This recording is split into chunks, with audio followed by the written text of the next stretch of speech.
Hi kids, I hope I'm perfectly audible. Hello?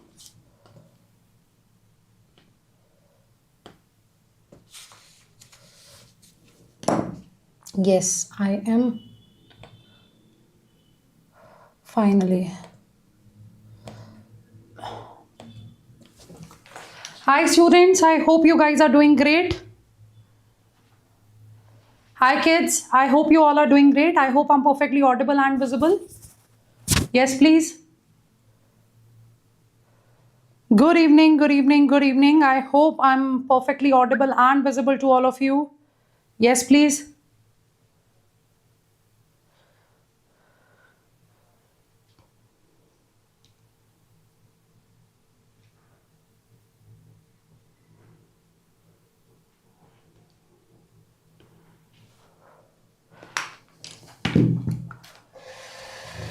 Okay, so hi everyone, welcome to Unacademy NEET English. I'm your biology educator Ambika Sharma, and today we are going to discuss plant kingdom. Okay, so one student here is saying that why not human physiology, why plant kingdom all of a sudden? Because I believe we have finished 2 chapters of human physiology. So just for the variation, I have added another important chapter. Okay, so 4 questions are expected from the plant kingdom as well, and as you know, we are going to finish it in one go, students. Okay, so let's start it. But before that, I really need to announce something very important, and that is this, right bache? Aram 2025, the biggest e-revolution ever, right, in EdTech. Okay, so first of all, what you have to do, just go to this video. Okay, just go here and click on the notify me quickly. Just go to this video and click on the notify me, because it is going to be something very amazing for all of you. There will be amazing surprises, okay, for the NEET 2025 as well as for the NEET 2026 aspirants. Okay, so it is not like that we are going to hear, if you are thinking that okay, event is in the month of March, our exam is in the month of May, so it's not helpful for NEET 2025 aspirants. It is. There will be amazing surprises for all of you. So what you have to do, just click on the this notify me. Okay, do it right now and hit the like button quickly. Do it right now and hit the like button, everybody, quickly. And if you are new to our channel, you know what you have to do. You have to subscribe Unacademy NEET English. So today itself I have posted this video. Trust me, it's a dose of motivation for all of you. It's a dose of motivation for all of you. Not just the dose of motivation here in this particular video, whatever issues you experience at this point of time, and other than that, your routine, okay, the timetable, the important chapters I have discussed, I have covered everything here in this particular video, right? So make sure after the class you watch it. Okay, make sure after the class you watch it. Okay, now let's come back to the original topic. Let's talk about the plant kingdom. So you know that it's a one shot. So here we are going to discuss the most important things here. So yes, from plant kingdom also 3 to 4 questions are expected, and here, my dear students, you can focus on the NCERT only. But here I would like to mention one thing, that see, if you check the syllabus, in the syllabus, the alternation of generation, the life cycle part is not mentioned, but you need to complete. Yes, bache, you need to complete the life cycles if you really want to understand the plant kingdom. Okay, so what are we going to do? Yes, what are we going to do here? Let me tell you. We will, right, here we will talk about the, first of all, we will talk about the taxonomy part, right? Then we will talk about the life cycles, and then we will talk about the algae, bryo, pterido, gymno, and angio. Of course, we cover there in the sexual reproduction, flowering plant, morphology of flowering plant, and anatomy of flowering plant. So let me finish the plant kingdom, and after plant kingdom, again we will go for your human physiology. We will complete neural control and coordination. Is that okay, everybody? Is that okay? Yes. Is that okay? Yes. And guys, if you want to join my batch, in the description box there is a link for the Dream Crash Course batch. Okay, chaliye. So now let's start it. And again, do not forget about it. It is the biggest event for IIT, JEE, NEET UG, and even for the foundation. even for the foundation. So if you're you can share the same news with your siblings if they are in class 8th, 9th or 10th. Okay, you can share the same with your juniors as well. So the event is on March 1st. Okay, mark it in your calendar. I know you people are very busy. Okay, so March 1st 7 p.m. to 9 p.m. March 1st 7 p.m. to 9 p.m. and it will be live on Unacademy NEET. Right? Okay, chaliye. So let's go, students. Let's start the chapter, and the chapter is plant kingdom. So as I said, we are going to start with the classification part. Right? Right? So how are we going to start the things? We are going to start the things. Yes, we are going to start it from the classification part. So yes, you tell me, what do you know about the plant kingdom? Like if you have to, right? If you have to define the plants, what are you going to say? Quickly tell me. If you have to define the plants, what are you going to say? Quick. Tell me. Yes. Yes, please. What are you going to tell me? If you have to define plants. If you have to define plants, what will you say? It's a very simple question. I think a class 7th, a class 5th student can also explain it. What are plants? What are plants? That's what I'm asking. Living organisms, they made their own food, means they are autotrophic, right? They are eukaryotes. Acha, okay, eukaryotes they are. Okay, fine. Yes. It's under 5 kingdom classification. Okay, what else you know? What else you know about it? They can do photosynthesis, means they are autotrophic, that's fine. Anything else? There are a lot that you can explain. When you talk about the plants, you are going to see the cells, right, which are there, right? Basically, we are going to start our discussion from the algae. Then we will talk about from algae, we will move to the angiosperms. We know that they are fixed to a place, right? But we will see that they are fixed to a place. Yes, they are autotrophic. They will make their own food, right? They have different colors. And for the photosynthesis, they need the chlorophyll. And there are many points regarding the plants which we can explain. Like one student is mentioning cell wall. Yes. Plant cells, they do have the cell wall. They are the producers. They have the chlorophyll. They have the cellulosic cell wall. Exactly. Right. Right. Good. Good. More points. Living organisms that use. Very good. Very good. So the class should be interactive. Okay? The class should be interactive. Honestly, I'm telling you, I'm not keeping well. Right? I was about to cancel the class. But then I thought, not at 6 p.m. but at 8 p.m. I'll try to take it. I'll take the rest and then I'll try to take it. And that's what I'm doing right now. So I want your full support. Right? I'm telling you this thing very honestly. If you people are not going to interact here in the session, if you are not going to answer the questions here in the session, if I feel like that you are just chit-chatting, you're not focused here, I will end the class. Okay? And those who are the serious NEET aspirants, they can check my one-shots. They are already available on this channel. So that is something that I'm clearly mentioning. Right? Today you will see the demo. Okay? So we are talking about the plants. Okay, we are talking about the plants, and yes, there are many things regarding plants that we can discuss, but okay, fine. Yes, that's a fact. In the case of plant, when you look at the plant cell, you will see the cell wall. What that cell wall will contain? The cellulose is there, hemicellulose is there, right, bache? Cellulose is there, hemicellulose is there, and pectin is there, and along with that, you will see some other protein. You will see some other protein. Now, I'll explain one. I'll suggest one thing here, students. Right? Yes, I'll suggest one thing here. So, cellulose. See, cellulose is what? Cellulose is a polysaccharide. Cellulose is what? Cellulose is a polysaccharide. And bache, it's an unbranched polysaccharide. It is not at all branched. Okay, it is unbranched. Right? It is unbranched. It's a straight chain polysaccharide. And it is a it is a homopolysaccharide. What's that? It is the homopolysaccharide. Means first of all, it's polysaccharide. Means its molecular weight is above 10,000 Dalton. And when I'm saying that it is the homopolysaccharide, right? When I'm saying that it is the homopolysaccharide, homo means same. Right, homo means same. So same type of monomers, same type of monosaccharides are going to make it. Same type of monomers, same type of monosaccharides are going to make it, and that is the glucose here, and that is, so here you will see beta 1,4 linkage is there.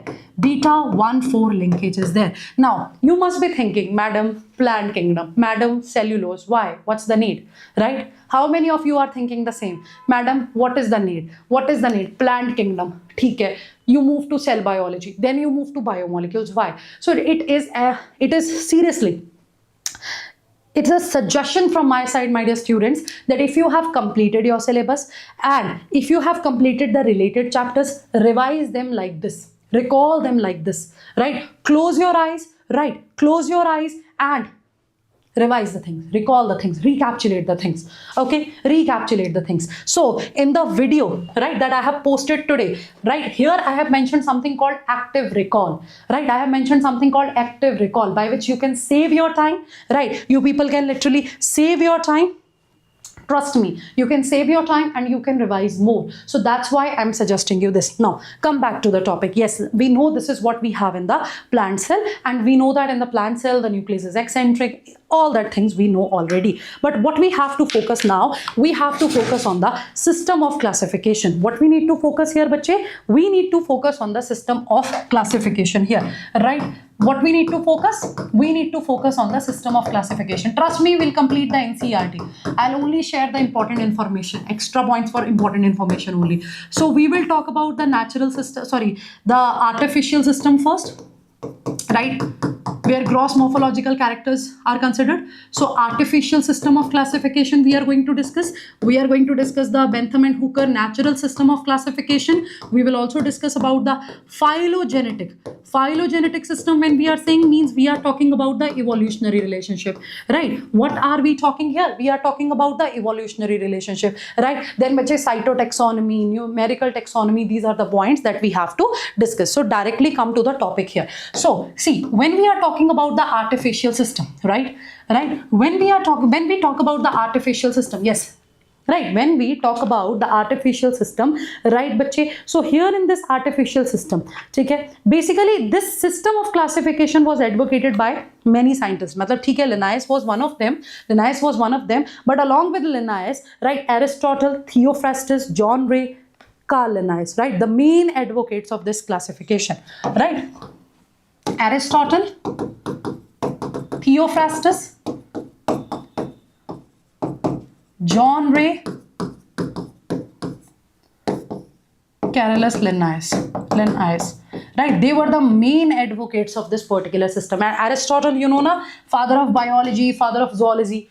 Who's Aristotle? Father of biology, father of zoology. Yes, Aristotle. Theophrastus, father of botany, right? Theophrastus, father of botany. I hope you know that, right? Carl Linnaeus, father of taxonomy. So here in artificial system, what they did, they use only gross, right? Like superficial morphological character. When we are talking about the morphological character, logy, mane study, morph, form, right? Study of form as morphology. So when we consider the morphological, characters, the characters like external characters, right? The vegetative characters and sexual characters were considered. This is what they are mentioning. So here the one thing that you have to remember is that they focus mainly on the superficial morphological characters, right? Superficial morphological characters. Is that clear?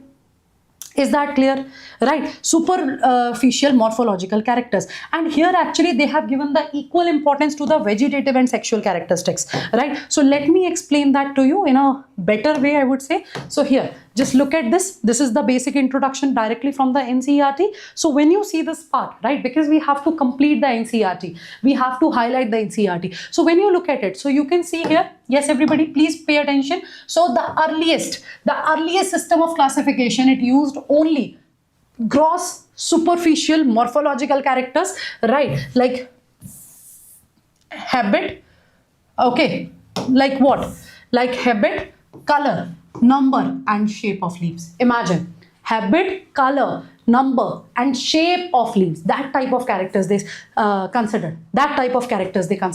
And it was mainly on the vegetative characters, right? But this classification was mainly on the vegetative characters. So make sure you have your pen, make sure you have the pen and paper, and you write the main point. So what you have to do right now, students, just do one thing, right? Just do one thing.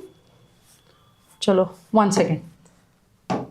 As I said, write the short notes. So I'll give you the demo here, because I have seen that many students, they struggle with this thing, that how to make such kind of short notes that we can, use and we can revise quickly. Hai na? Yes. So how many of you struggle for the same? How many of you are struggling here? Ki yes, madam, we have the same issues. Yes. Quick. Are you struggling? If it is a yes, do let me know in the chat section, people, quick.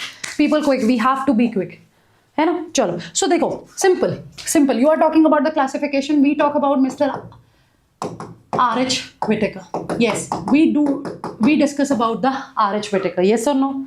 Yes or no? We talk about the R.H. Whittaker. So in 1969, if I'm not wrong, है ना? In 1969, even I struggle with this years wala issue, so I have to revise it, right? I keep on revising this, right? Sometimes kya, mostly even I have no issue in accepting that even I forgot the years, right? That in which year they did this, they did that. So I just keep on revising it, right? I revise it again and again. This year wala thing. Examples, they are in my mind, other things, they are in my mind, but when it comes to years, even I struggle, right? So I just keep on repeating that, right? I just practice the questions on the basis of that. So you have to do the same. Fine, you have to do the same. So R.H. Whittaker, 1969, right? You know that we know him for the 5 kingdom classification system. So I'm not going to talk about the rest of the things. We have already discussed that in biological classification. So when you talk about this 5 kingdom classification system, right? This is a way to make the short notes. So we talk about the kingdom Monera, right? It's a kingdom of unicellular organisms, particularly the prokaryotes. Then we talk about the kingdom Protista, unicellular organisms. You talk about the unicellular eukaryotic cell. Then there is the kingdom Fungi, and then there is the kingdom Plantae.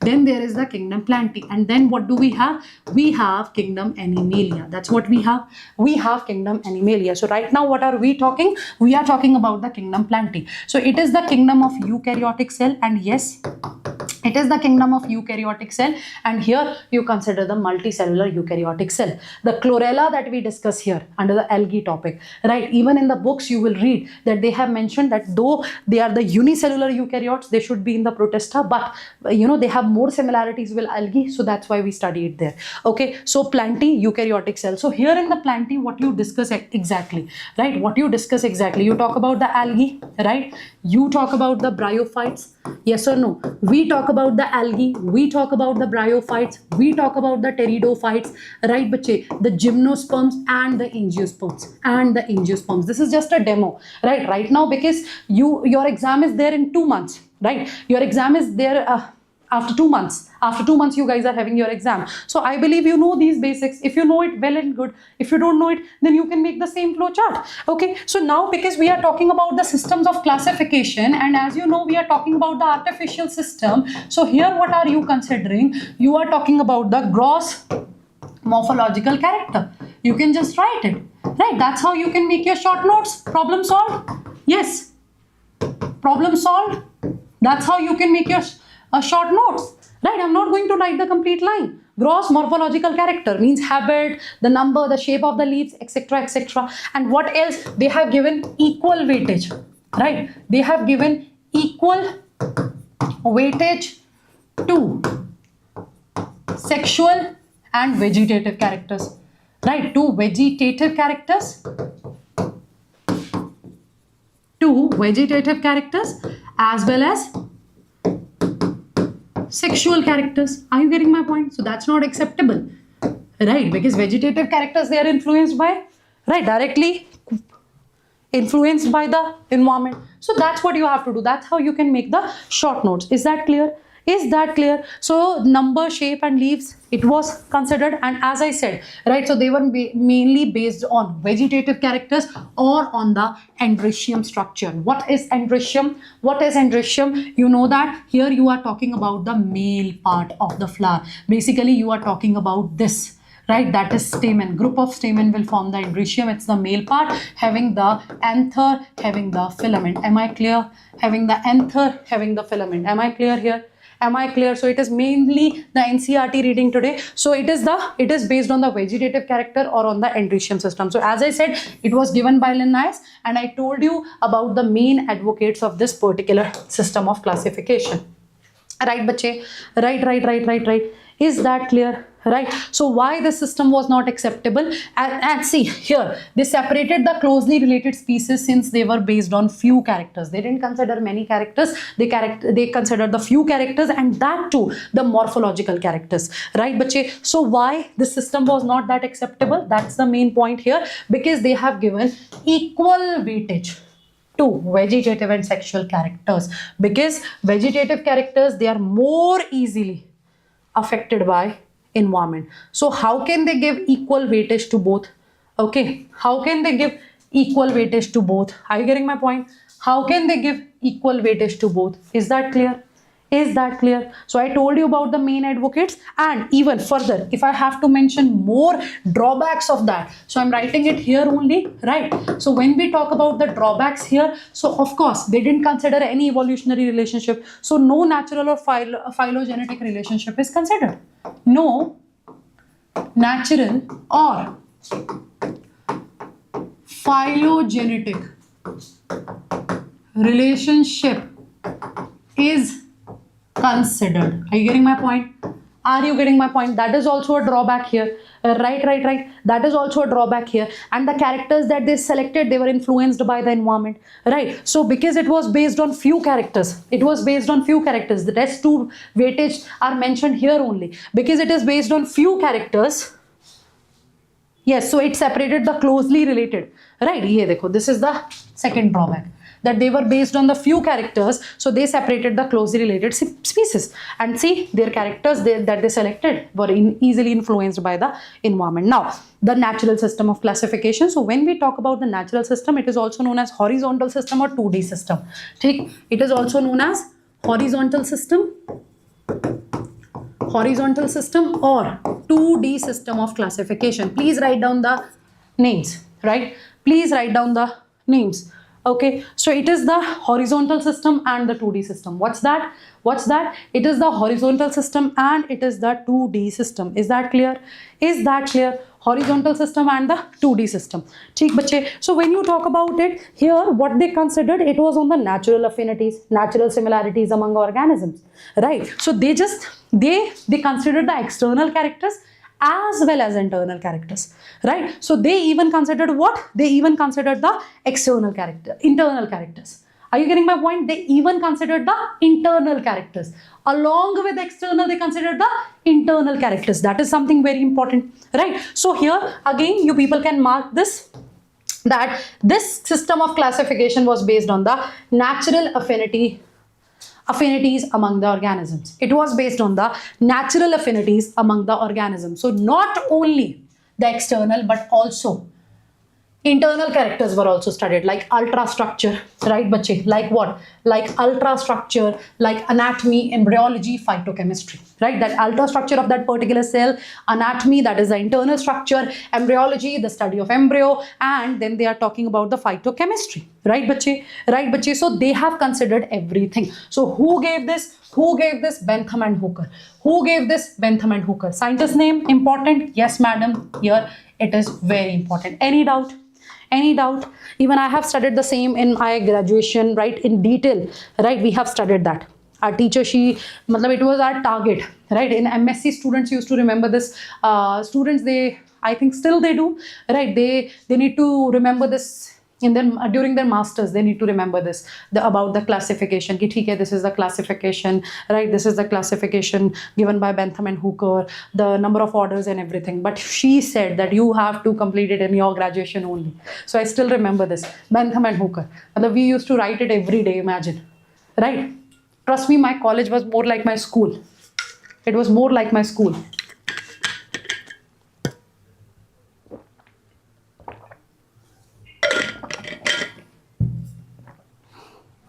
Okay, done. So it is better than artificial system. Why? It is better than artificial system. If I have to ask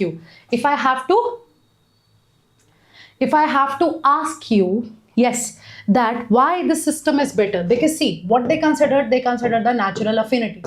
What they considered the natural affinities among organisms. So because they considered the natural affinities amongst organisms, so of course they are going to put the related individuals together, number one.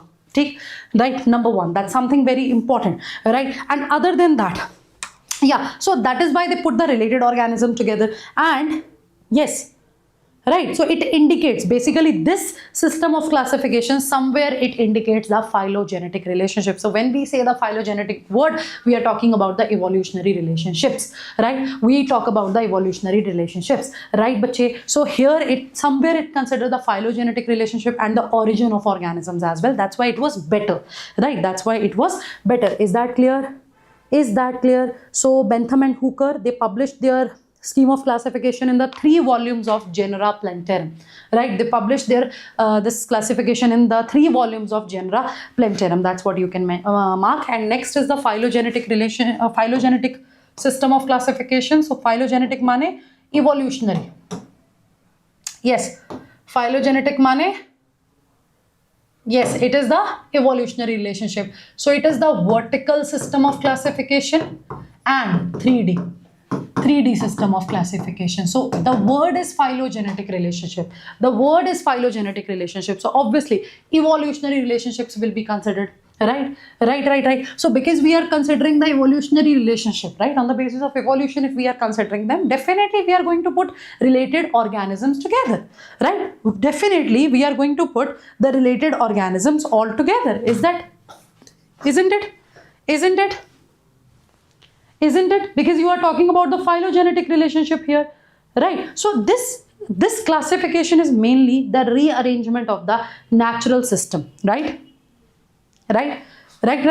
If you talk about the phylogenetic relationship system of classification, somewhere it is the rearrangement of natural system of classification.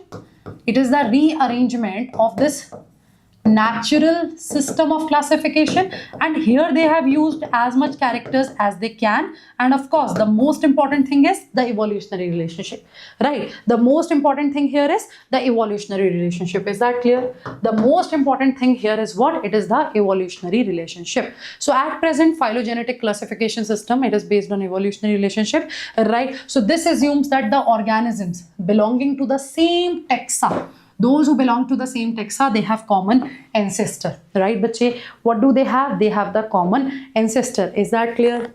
Is that clear? Yes. Okay. So bache, do you know the meaning of yes, do you know the meaning of cladogram? Do you know the meaning of cladogram? We don't have the space here, na? So I'll write it here only. Do you know about cladogram? What cladogram is? Do you know what cladogram is? Yes. What cladogram is? It's a family tree on the basis of evolutionary history. It is a family tree on the basis of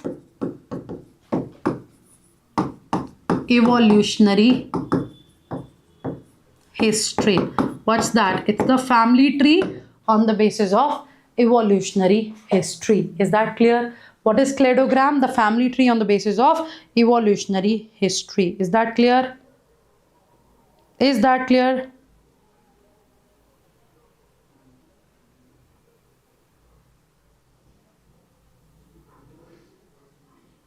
Done?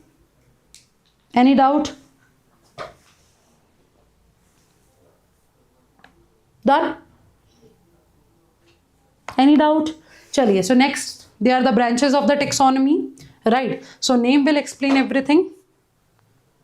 So now they are saying that we now use information from many other resources too to help resolve difficulties in classification. ठीक है बच्चे, right? So these become more important when there is no supporting fossil evidences. It is there in this phylogenetic system. Now the numerical taxonomy, the word is numerical, numbers, right? So it is now easily carried out using computers, right? It is now easily carried out using computers, and it is based on all the, this point is important, students, please highlight, right? So it is based on all the observable characters, the characters that we can observe, the characters that we can observe, right? So it is done with the help of computers. We are considering all the characters that we can observe, right bache? So numbers and codes are assigned. In this case, what is going to happen? The numbers and codes are assigned to all the characters, and the data are then processed, right? The data are then processed. Is that clear? Is that clear? Yes or no? So here, whatever characters they selected, they have given the equal importance to all that characters, and that too at the same time, 100 of characters can be considered, right? This is the numerical taxonomy. The other word is phonetics or taximetrics here. Okay? The other words are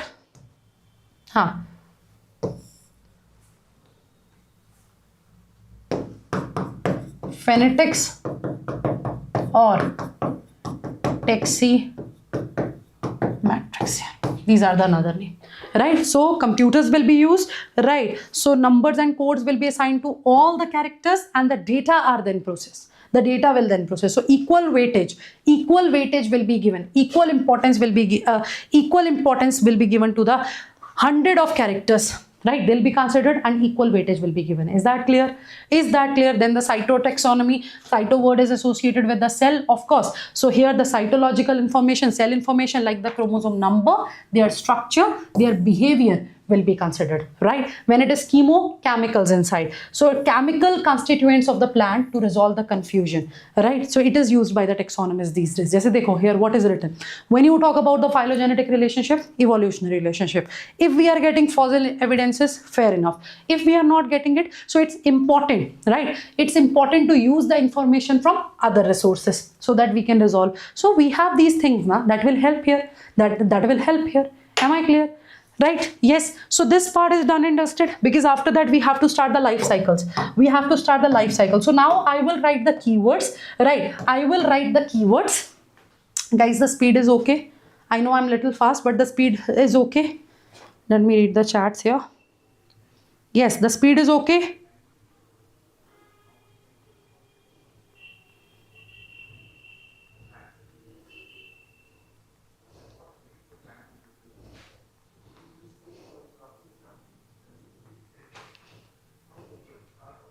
Yes, bache?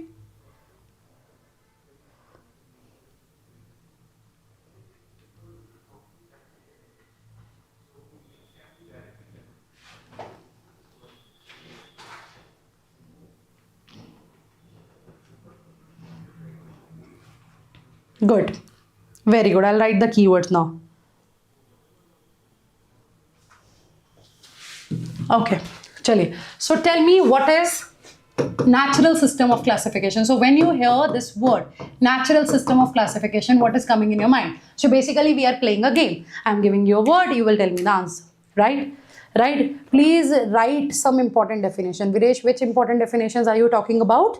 I'll definitely write it. About the numerical taxonomy, everything is written in the NCERT, na? So which important definitions are you asking me to write?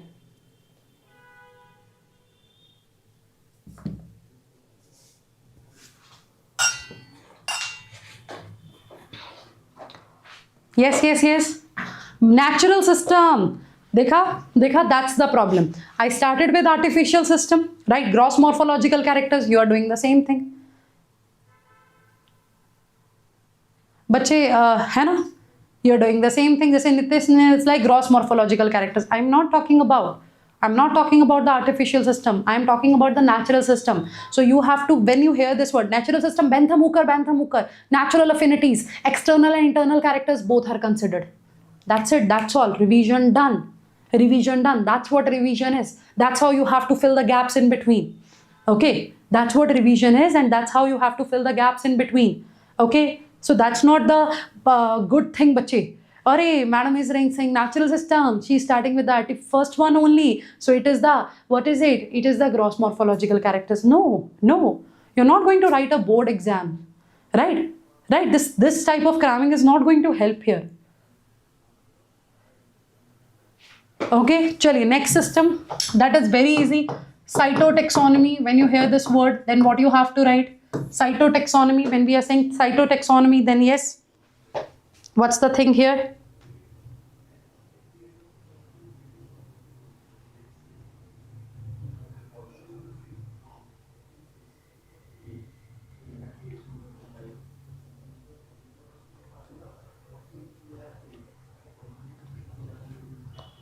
Done?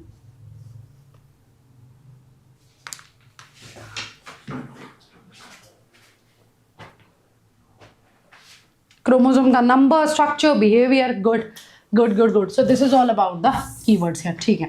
Now what we have to discuss, we have to talk about the plant. Okay, na? And again same thing I'm repeating. We will discuss about the algae. We are going to discuss about the bryophytes. We are going to talk about the algae. We are going to talk about the bryophytes. We are going to talk about the pteridophytes. And we are going to talk about the gymnosperms. And we are going to talk about what? angiosperms. That's what we are going to discuss. Am I right? Am I right? Now, Bache, here in the plants, right? In the plants also, what will you see? Normally, when we see let's take the example of humans. Let's take the example of Chintu, right? Let's take the example of our Mr. Chintu. Mr. Chintu. So Chintu is a human being. Chintu is not looking like a human being, but Chintu is a human being.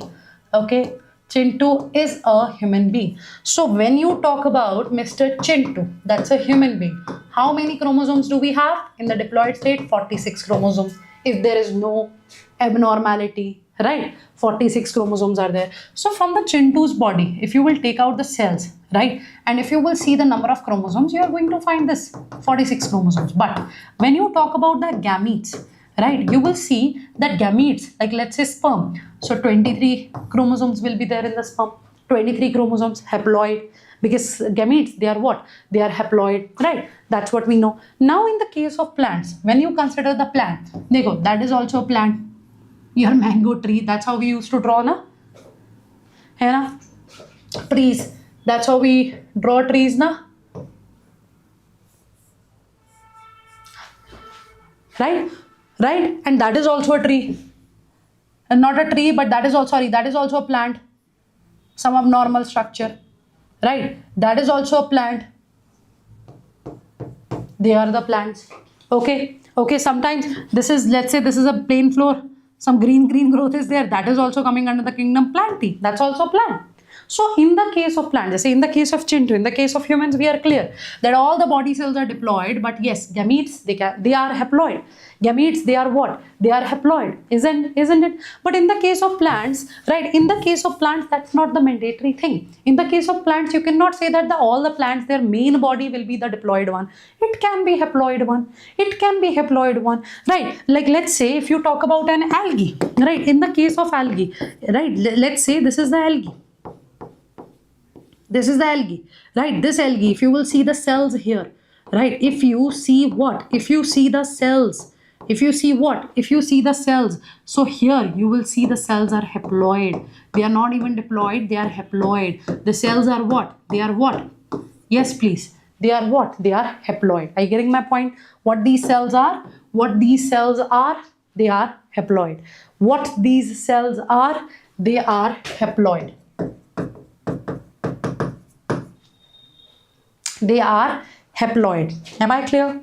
Yes, they are haploid. So in the case of plants, right, you will see that the haploid phase, right, the haploid phase and the diploid phase. Haploid phase where there is one set of chromosomes, diploid phase, there are two sets of chromosomes. So it alternates, right? That haploid phase and diploid phase, it alternates, right? In the during the life cycle of a plant, you will see sometimes there is the haploid phase, diploid phase, haploid phase, diploid phase. It varies, right? It varies from plant to plant, right? So this is what? This is the alternation of generation. So haploid and diploid phase, it alternates here.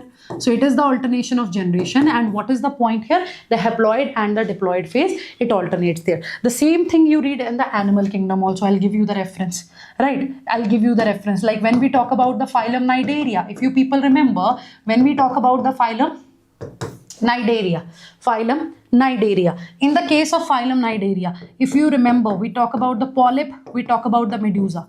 We talk about the polyp, we talk about the medusa, right? So we see that right here also the sexual phase, asexual phase, right? During the life cycle of this particular organism, sexual phase, asexual phase, it alternates. Sexual phase, asexual phase, it alternates. So we use the word alternation of generation or metagenesis for that. I hope you remember. See, that's how we have to relate the biology. Okay, that's how we have to relate the biology. So in the case of plants also, what will you see? You will see there is the alternation of generation, right? There will be the haploid and the diploid, like haploid and the diploid phase, and this is and we call it as alternation of generation. So there are three, right? Three things that we have to discuss here. We will talk about the haplontic life cycle. What are we going to talk here? We will talk about the haplontic life cycle, diplontic life cycle, haplontic life cycle, diplontic life cycle, and third will be haplodiplontic life cycle. Third will be haplodiplontic life cycle. Yes, third will be haplodiplontic life cycle. Is that clear? Is that clear? So haplontic life cycle, diplontic life cycle, haplodiplontic life cycle. Haplontic life cycle, diplontic life cycle, haplodiplontic life cycle. Is that clear? Is that clear? Right? Is that clear? Okay. Okay. So haplontic related to haploid. Diplontic related to diploid. Haplodiplontic, you are talking about the both here. That's how you can remember. That's how you can remember. So we will start with the haplontic life cycle first, right? We are going to start with the haplontic life cycle first, right? Chaliye, so let me explain that to you in a very simple language. Okay, just as I said, here in the haplontic life cycle, you will take the example of algae. You will take the example of algae, right? Bache, what are you going to discuss here? You are going to discuss about the algae, right? What are you going to discuss here? You are going to talk about the algae here. Okay? So, just look at this. Let's say this is the algae. Okay, as I said in a very simple way, I'll explain it and then we'll go ahead.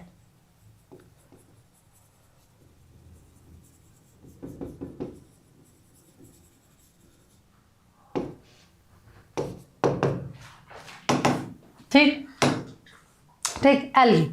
Dekho, algae. For algae, we use the word thallus. It is thalloid. We use the word thallus, or it is what? It is thalloid. What is the word that we use, bache? We use the word thallus, or it is what? It is thalloid. Is that clear? Is that clear? Yes or no? Yes or no? Yes or no? Done? Done?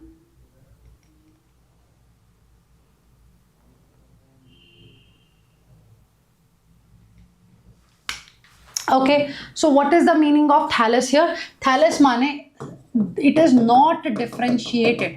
The algae, it is not differentiated into true root, stem and leaves. Into true root, stem and leaves. Algae, it is not differentiated into true root, stem and leaves. That's the point. Okay, that is the point, right? That is the point. Right, bache? So it is not differentiated into true root, stem and leaves. Right? Thallus. Thallus-like structure. Undifferentiated structure. Undifferentiated structure. It doesn't have true root, stem and leaves. That's the point. Take. So thalloid is also the word that we use. So this is the algae. Imagine. This is the algae. Now when you look at the cells here, they are not diploid. They are the haploid cells. So can I say that here main plant body is haploid? Can I say that here the main plant body, it is haploid? Yes or no? Can I say so? Can I say so that the main plant body, it's haploid. It's haploid. And like main plant is like this. And you know that it is the photosynthetic one. It is the photosynthetic one, right? So main plant body is what? Main plant body, it's haploid. It is, of course, it is the photosynthetic. So if it is photosynthetic means it is independent. It is not dependent on anything. It is independent. It is free living, right? It is mainly the dominant phase. That's the word that you have to use, right? That haploid phase is the dominant phase, right? Because the main plant body is haploid. That's why we say that the haploid phase is the dominant phase. It is the photosynthetic one. It is the independent one. It is the free living one. Now, when you discuss the life cycles, you are going to talk about two words. Alright, repeatedly we are going to discuss these two words, gameto, and here in the plant kingdom, overall in the plant kingdom, these are the words that we are going to discuss again and again. Okay? These are the words that we are going to discuss again and again. Gametophyte, sporophyte. Gametophyte is something that form gametes. Gametophyte is something that form gametes. See, students, listen to me. It's a one shot. It's a very quick one shot, right? Like we have to complete the topics in 3 to 4 hours, right? Yeah, 4 to 5 hours. Are you getting my point? I have the detailed lecture of plant kingdom on this channel, but that's how we have to complete, right? These are that type of one shots. But as I said, right, this is a problem with our entire team. We cannot compromise the content. Right, literally, it is a problem with our entire team. You talk about Wasim sir, you talk about HSP sir, you talk about Yava sir. Yes, we have this issue. We cannot compromise with the content. We know what is important, and we really want to deliver that. So here, right now, I'm going slow, right? The way I teach in our regular batches, right? The way I teach in our regular batches, right? I'm going like that. So my point is I will explain these things, because if you are clear with these type of things, na, gametophyte, sporophyte, dominant phase, independent phase, right, dependent phase, if you have the idea of it, you will be able to solve 1 or 2 questions in your paper, number one. Secondly, it's all about the examples, and for that I will give you the trick. Thirdly, NCERT reading we are going to do. Of course you will complete the topic, right? Of course you are going to complete the topic. So whatever is required, right, whatever is required, right, I will deliver it here. I will deliver it here for sure. Okay, so that's why initially I'm going slow. Don't be like, Aryan ma'am, you are going very slow, you'll take 7 hours. I'm not. Right, after completing this part, in the Algae part, I will just stick to the NCERT. I will just translate that, I will just repeat that, I will just mention the important things there, and then that's fine. Done. Tada, bye bye. Right, because at this point of time it's mandatory, it's important to revise NCERT, right? It's important to revise NCERT. If you will do NCERT and rest everything, like if you think, all right ma'am, what about the questions? Oh my bad. Yes, so ma'am, if I will just focus on NCERT, what about the questions, right, that they are going to ask out of NCERT? Alright, firstly complete this now, then we will think about it, है ना? Then we will think about it for sure. Chali, 1 second. Okay.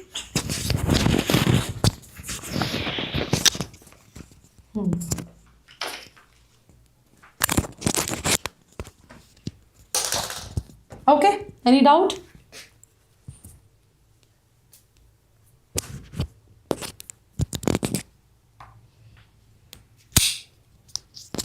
One minute, student.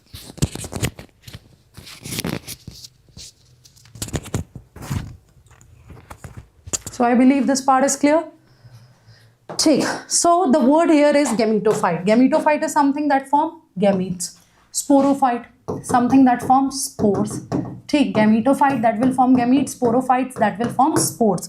So if it forms gamete, right, it will be haploid, right? This structure, gametophyte, is something that forms gametes, and of course it is haploid. Sporophyte is something that forms spores, and it is diploid. It is diploid. Keep it in your mind. Keep it in your mind, right? Gametophyte, haploid, they form the gametes. Sporophyte, diploid. Whenever I will say gametophytic generation, haploid generation I'm referring to.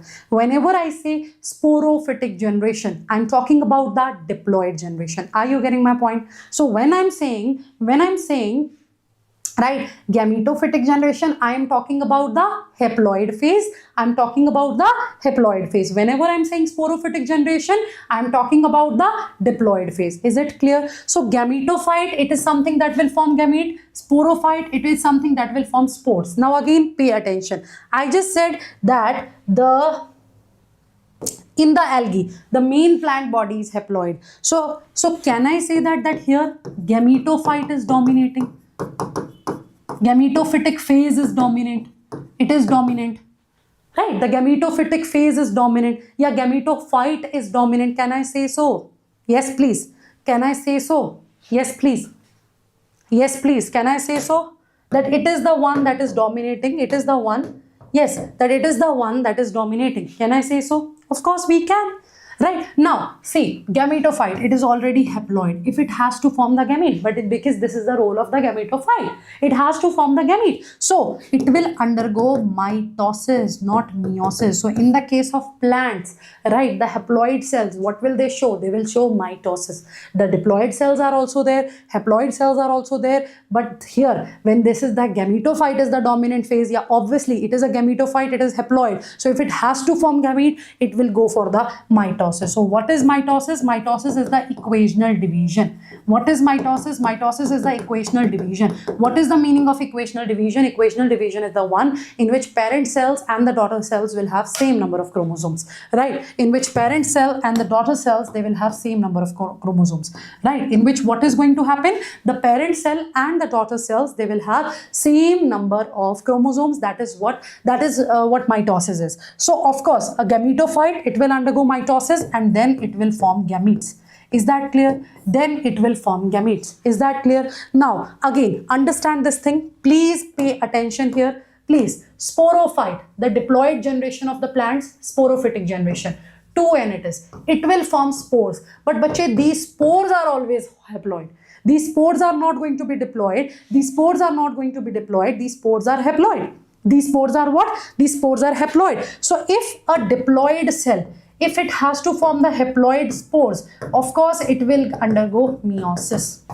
It will undergo meiosis. And what is this meiosis? Meiosis is the reductional division. What is this meiosis? This meiosis is the reductional division. Am I clear? What is this meiosis? This meiosis is the reductional division. Understood? Understood? Pakka? Pakka? Sure? Are you sure? Yes?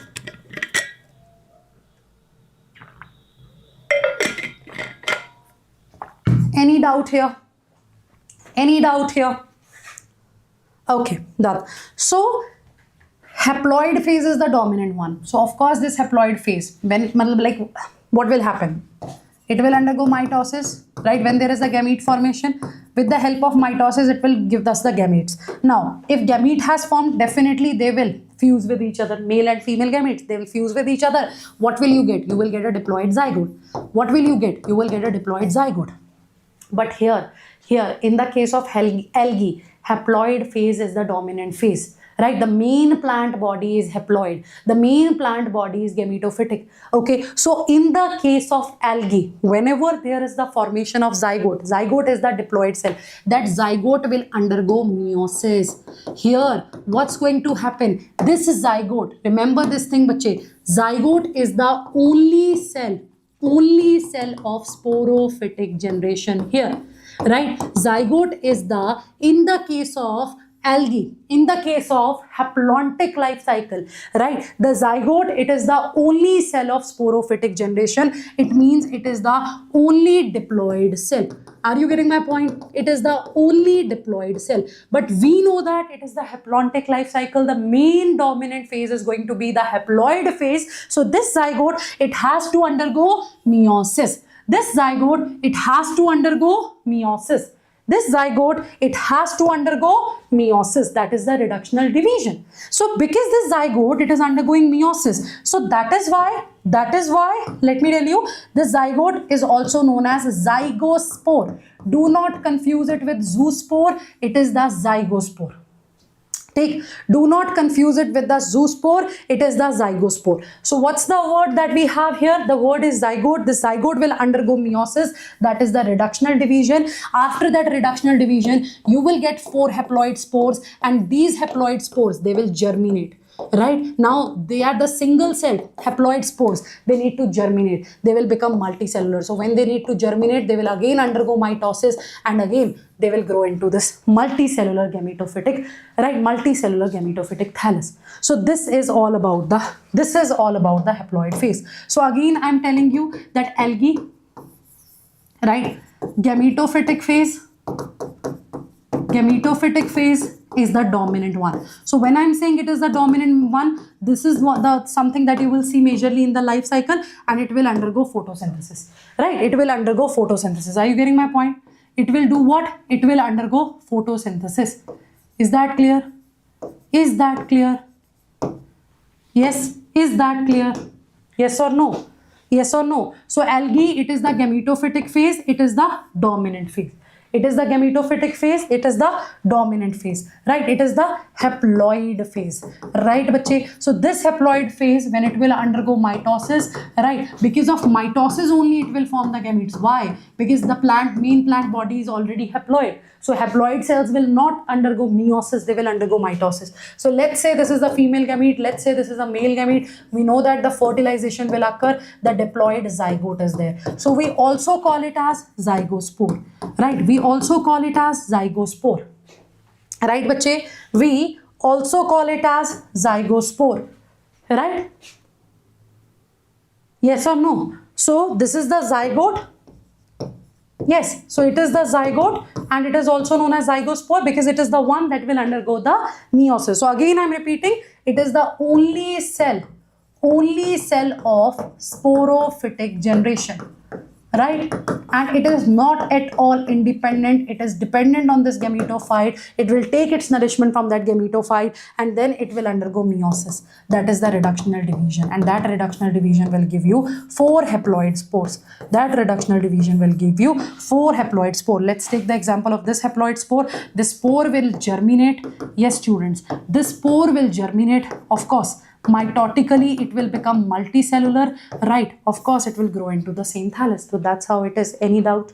That's how it is. Any doubt? So it is the haplontic life cycle, and mostly algae they show haplontic life cycle. So I'm not saying all the algae they show, we have the exceptions also, right? We have the exceptions also, but yes, that's what we have. Take, this is the haplontic life cycle. Now let's move to the diplontic life cycle. Let's discuss about the diplontic life cycle. So if you understand haplontic, very easily you will understand the diplontic life cycle.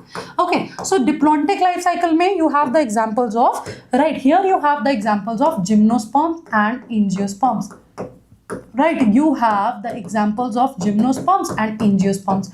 You know that angiosperms are the most advanced plants.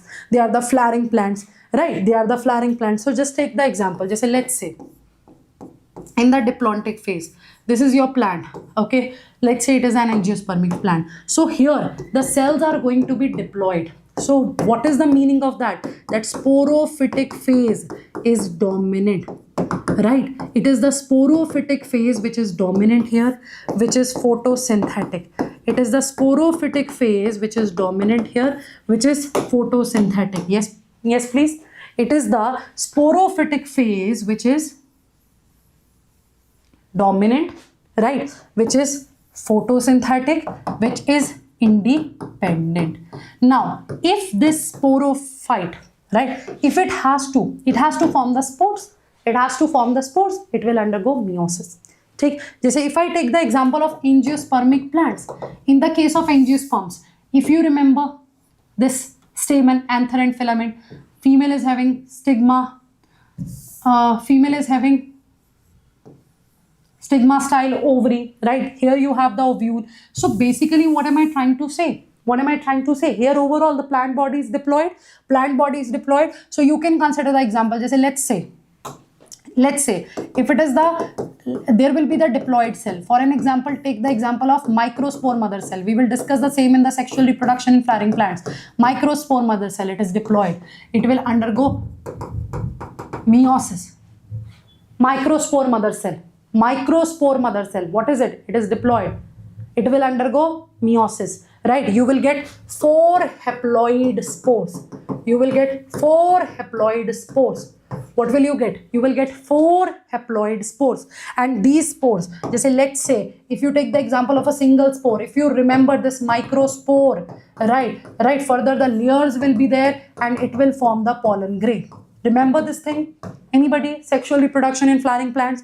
It's a revision session, so I expect you remember this. So just say, let's say the main plant body is the dominating one, right? All the cells are the diploid here. Okay, so here you are talking about certain special cells which are there in the reproductive organs. We are talking about the flowering plants right now. We are talking about the angiosperms. That's why I'm taking the example of flower. In gymnosperms, flower is not there. I'm repeating it again. In gymnosperms, flower is not there. So you have the microspore mother cell. Microspore mother cell. Whenever you read this language, microspore mother cell, ya megaspore mother cell, means it will undergo meiosis. It will undergo reductional division. It will undergo meiosis. It will undergo reduction division. So division. So ultimately you will get 4 haploid spores. So out of that, let's take the example of each spore. It is the microspore, haploid spore. So you remember it will grow into the pollen grain. right? So pollen grain is known as male gametophyte. Yes, please. Pollen grain is what? It is the male gametophyte.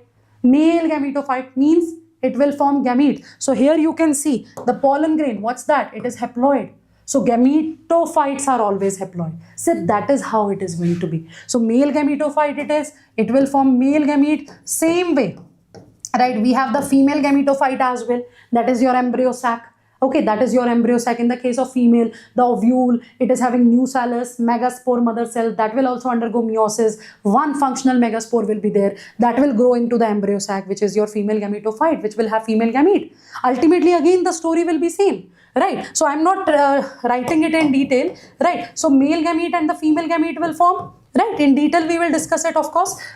Again they will fertilize, right? The diploid zygote will be there. So when we have the diploid zygote here, so you tell me, it's a diplontic life cycle. So this zygote, it will undergo meiosis or not? This zygote, what is going to happen here? It will undergo meiosis, yes or no?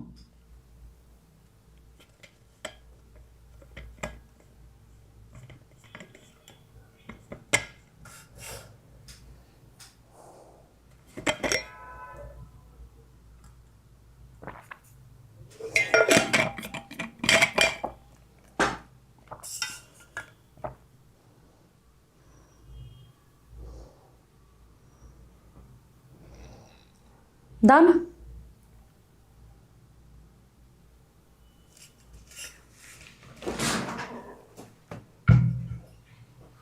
So of course, the zygote, right, here it is a single cell. Mitotically it will grow, it will become multicellular, and it will form this multicellular sporophyte.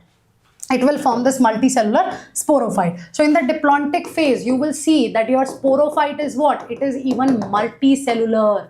It is even multicellular. In haplontic phase, the sporophyte is single-celled zygote, the only cell. That too will undergo meiosis.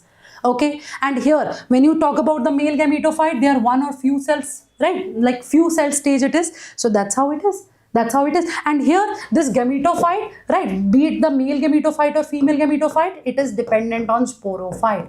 It is dependent on sporophyte. Yes or no? For all its food, nourishment, it is dependent on sporophyte. So when you talk about the haplontic phase,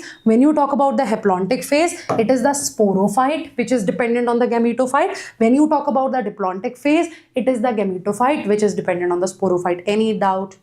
Any doubt? Any doubt?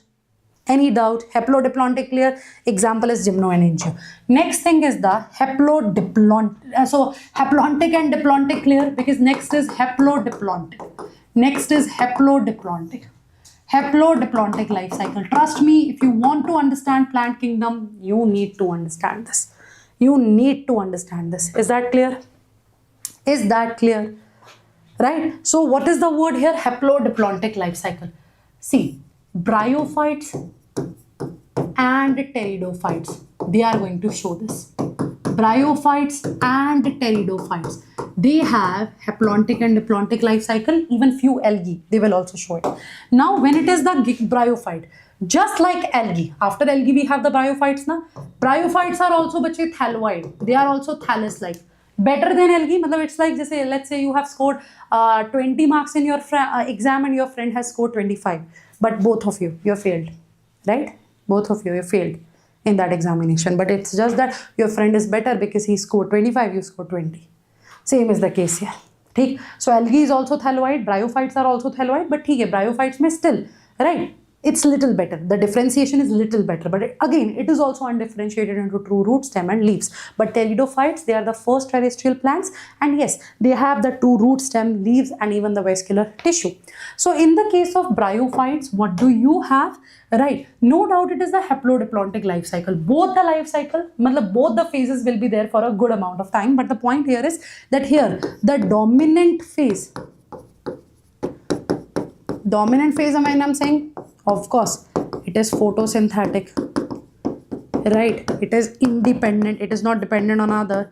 It is independent. So in the case of bryophytes, that independent phase is again haploid phase. Again, the gametophyte, right? Again, the gametophyte. Understood? And sporophyte. and this sporophyte is few celled stage. It is not unicellular, it is few celled, right? Matlab, in simple words, it is multicellular. In simple words, what's that? The sporophyte is multicellular. The sporophyte is multicellular. So it is completely or partially. So that's why I'm saying wholly or partially dependent on gametophyte. Dependent on gametophyte. Am I clear?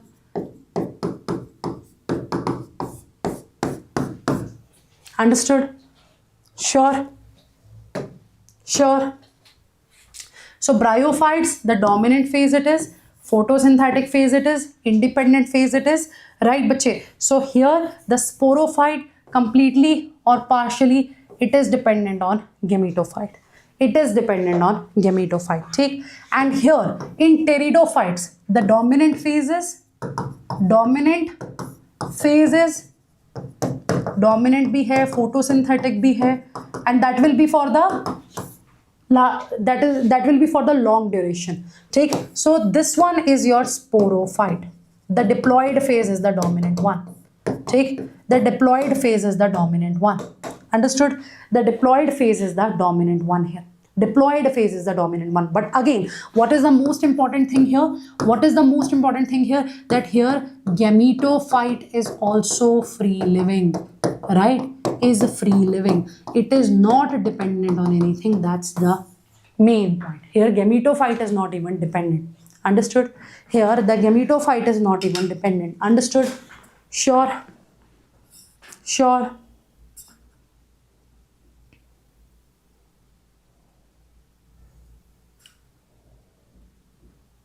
Pakka?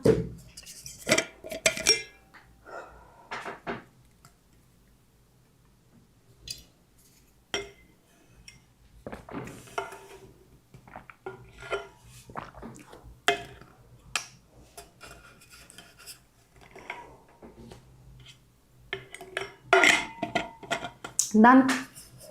Chaliye. So that's what you have to remember. Okay, that's what you have to remember. Okay, chaliye. So in the case of bryophytes, that's the story. As I said, the main plant body is haploid, right? Jaise gametophytic. Main plant body is haploid. Jaise imagine this is the bryophyte. Main plant body is haploid one. So if it is the main plant body is haploid, then how will you get the gametes? How will you get the gametes? How will you get the gametes if the main plant body is dominant phase is the gametophyte? Then the gamete formation will be through meiosis or mitosis. The gamete formation will be through meiosis or mitosis. Exactly. Very good, Komal. So it will be through mitosis, right? So mitotically gametes will form. Let's say these are the haploid gametes.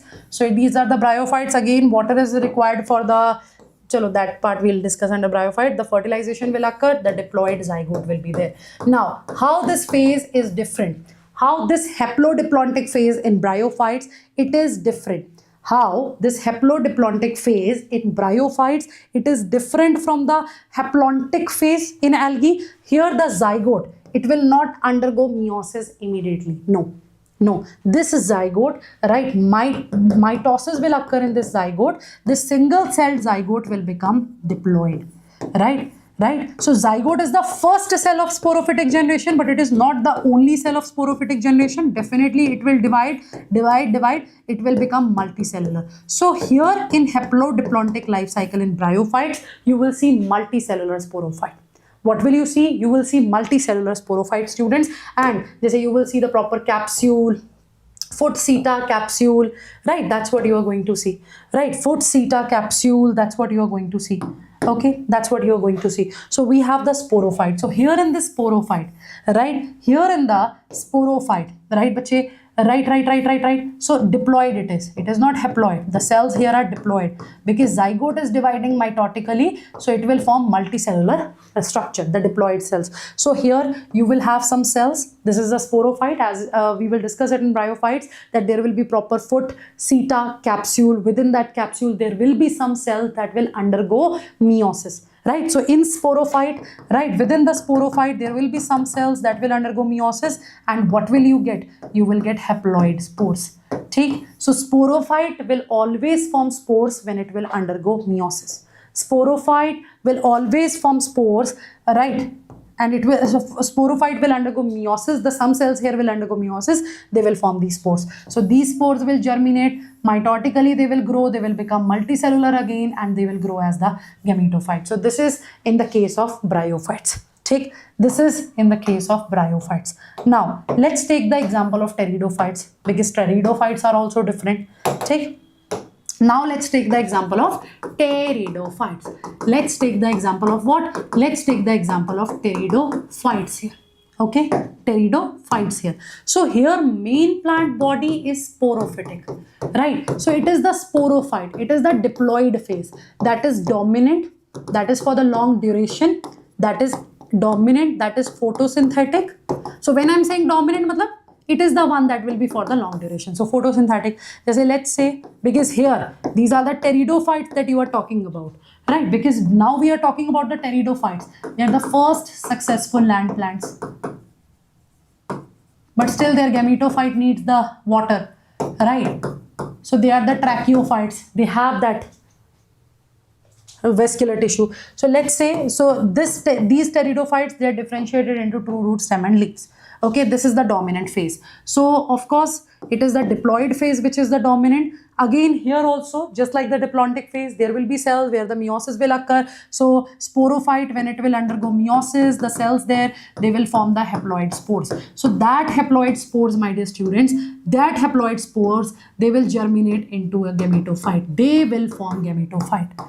They will form gametophyte. Okay, so that gametophyte, again here the point is, in the case of pteridophytes, the gametophytes is also free living.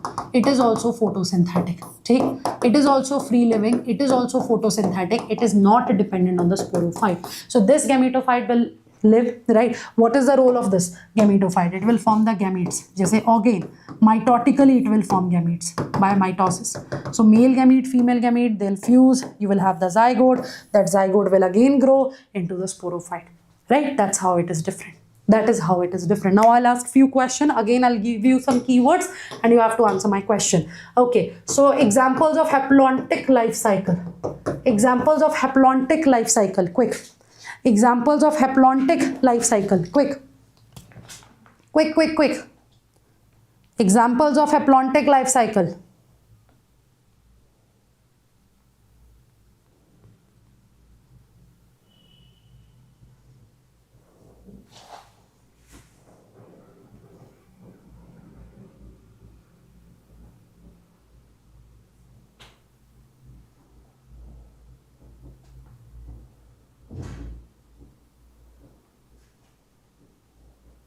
Yes, please.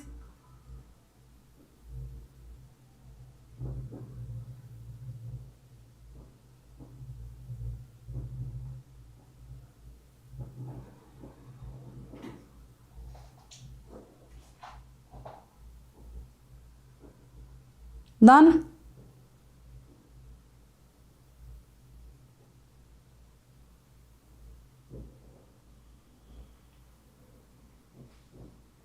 Algae.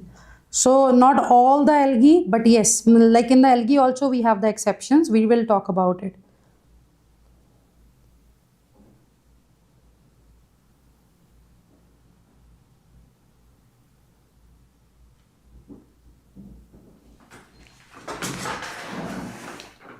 Chale, let's go. So haplontic life cycle. So here in the haplontic life cycle, give me the example of diploid cell of the haplontic life cycle. Give me the example of diploid cell of the haplontic life cycle. Quick. Give me the example of diploid cell of the haplontic life cycle. Quick, quick, quick. Exactly, the zygote. Chalo. Now let's focus on the NCERT part. Ek bache, let's let's focus on the NCERT part. So in plants, both haploid and diploid phase can divide by mitosis. Is that clear? It doesn't matter it doesn't matter the cell is haploid or diploid, but it can divide by mitosis. This point is clear. In the plant cells, that's the story. In the plant cells, that's the story. Right, bache? So that is why in the plant cell, you will see haploid plant body is also there. Diploid plant body is also there. So it is the quick revision of whatever we have discussed so far. So haploid plants, how will they form the gametes? They'll form the gametes by mitosis. If still there is any doubt here, feel free to ask. Okay, so this plant body will represent a gametophyte. The haploid plant body that form the gamete, that too by mitosis, right, they represents the gametophyte, right, that they represents the gametophyte. Is that clear? Is that clear? So following fertilization, the zygote also divides by mitosis here to produce a diploid, right? Even the zygote also divides by mitosis, but in the algae, zygote will undergo meiosis immediately and it will form haploid spores. That's what you need to keep in your mind, right? So zygote divides by mitosis to produce a diploid sporophytic plant body. Okay. So in the case of bryophytes also you will see, but yes, in bryophytes the sporophyte will become a multicellular, but then again it will undergo meiosis. But in pteridophytes, right, in the gymnosperms and angiosperms you will see the same. So haploid spores are produced by meiosis, right, and these spores will in turn divide by mitosis to form the haploid plant body. So if it is a haploid spore, when I'm saying the spore will germinate, means it will divide, it will become multicellular. And how will it divide? With the help of mitosis only, of course. So thus during the life cycle of any sexually reproducing plant, there is an alternation of generation between gamete producing haploid gametophyte and spore producing sporophyte. So spore producing sporophyte and gametophyte, this alternation of generation we are going to see. So it is from the old NCERT, but as I said, this part is important. So you guys can see when the haplontic life cycle is there, right, majority of the time you will see the haplontic phase. Zygote is the only diploid cell. That too will undergo meiosis. So that spores, they germinate, right, they germinate, they grow mitotically and they form the multicellular gametophyte that will again form gametes via mitosis. Understood? Understood? So examples may, you have volvox, you have spirogyra, you have some species of chlamydomonas, right? These are the examples. Mostly algae, they show this pattern, but not all the algae. Just for an example, your fucus, right? It's a brown algae, and that algae is actually it shows the diplontic life cycle, right? You have the actocarpus also, but that will show what? That will show your haplodiplontic life cycle. So these are the exceptions, and these two are given in the NCERT as well. So yes, you should know about it. Right, yes, you should know about it. Now, the diplontic life cycle. So here, what's the point? Here, what's the point? The dominant photosynthetic independent phase of the plant is the diploid sporophyte. It is the diploid sporophyte. And who's going to represent the gametophyte? It is represented by single to few celled haploid gametophyte. It is represented by single to few celled haploid gametophyte. Is that clear? It is represented by single to few celled haploid gametophyte. Is that clear? Is that clear? Right. So an algae fucus, it represents this pattern. Told you, no? Fucus, it's a brown algae having the air bladders. So it also shows the diplontic life cycle along with gymnosperms and angiosperms. ठीक है बच्चे? So ये देखो zygote, mitotically it will grow. But because it has to become multicellular. So mitotically it will form the sporophyte. That sporophyte will have some cells that will undergo meiosis and they will form the haploid spores. That spores will again germinate, bache. They will form the gametophyte, which can be single to few celled, and that gametophyte mitotically it will form gametes. And then the fertilization will occur. If there is any doubt, feel free to ask. Okay. Okay. So gametophytic phase is few to multi-celled. Now, next, this is the haplodiplontic phase. Matlab both the phases are there for almost for the same duration, but yeah, it varies. This is in the bryophyte, right? The haploid phase mainly, and then the diploid phase. Theek bache? So both the phases are multicellular. That's what you have to remember, right? Even the gametophyte, even the sporophyte, they both are dominant. They both are multicellular, but they differ in their dominant phases. Right? They differ in their dominant phases. So answer the question again. In the case of bryophytes, yes people, in the case of bryophytes, which one is the dominant phase? In the case of pteridophytes, which one is the dominant phase? Yes, please answer this question. In the case of bryophytes, which one is the dominant phase? In the case of pteridophytes, which one is the dominant phase? Quick, quick. Quick.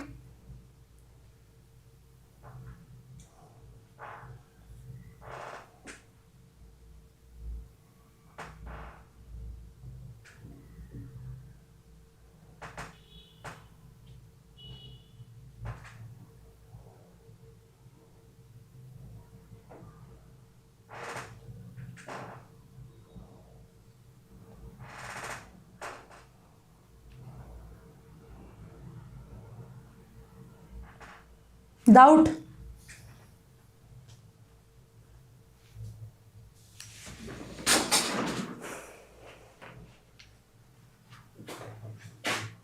Good. So in bryophyte, it is that the dominant phase is your gametophyte, but here it will be sporophyte. So I hope this part is clear. So again, let's quickly revise it from the NCERT. So a dominant independent photosynthetic thalloid that can be erect, it is represented by gametophyte. It alternates with short-lived. So who's long-lived here? Gametophyte. Who's short-lived here? Your sporophyte. But the key here is the sporophyte is also multicellular. Take bache, and it is totally or partially dependent on the gametophyte for its anchorage, for its nutrition. So all the bryophytes are going to show you this pattern. Take the next thing is, in the case of pteridophytes, diploid sporophyte is represented by dominant independent photosynthetic vascular plant body. So it is the diploid sporophyte that will represent what? Dominant independent photosynthetic vascular plant body. Dominant independent photosynthetic vascular plant body. Right bache? Right bache? Matlab komal erect is having a simple meaning, yaar. So erect, somebody standing like this, erect, prostrate near to the ground. What is this bache? Thoda basics, right?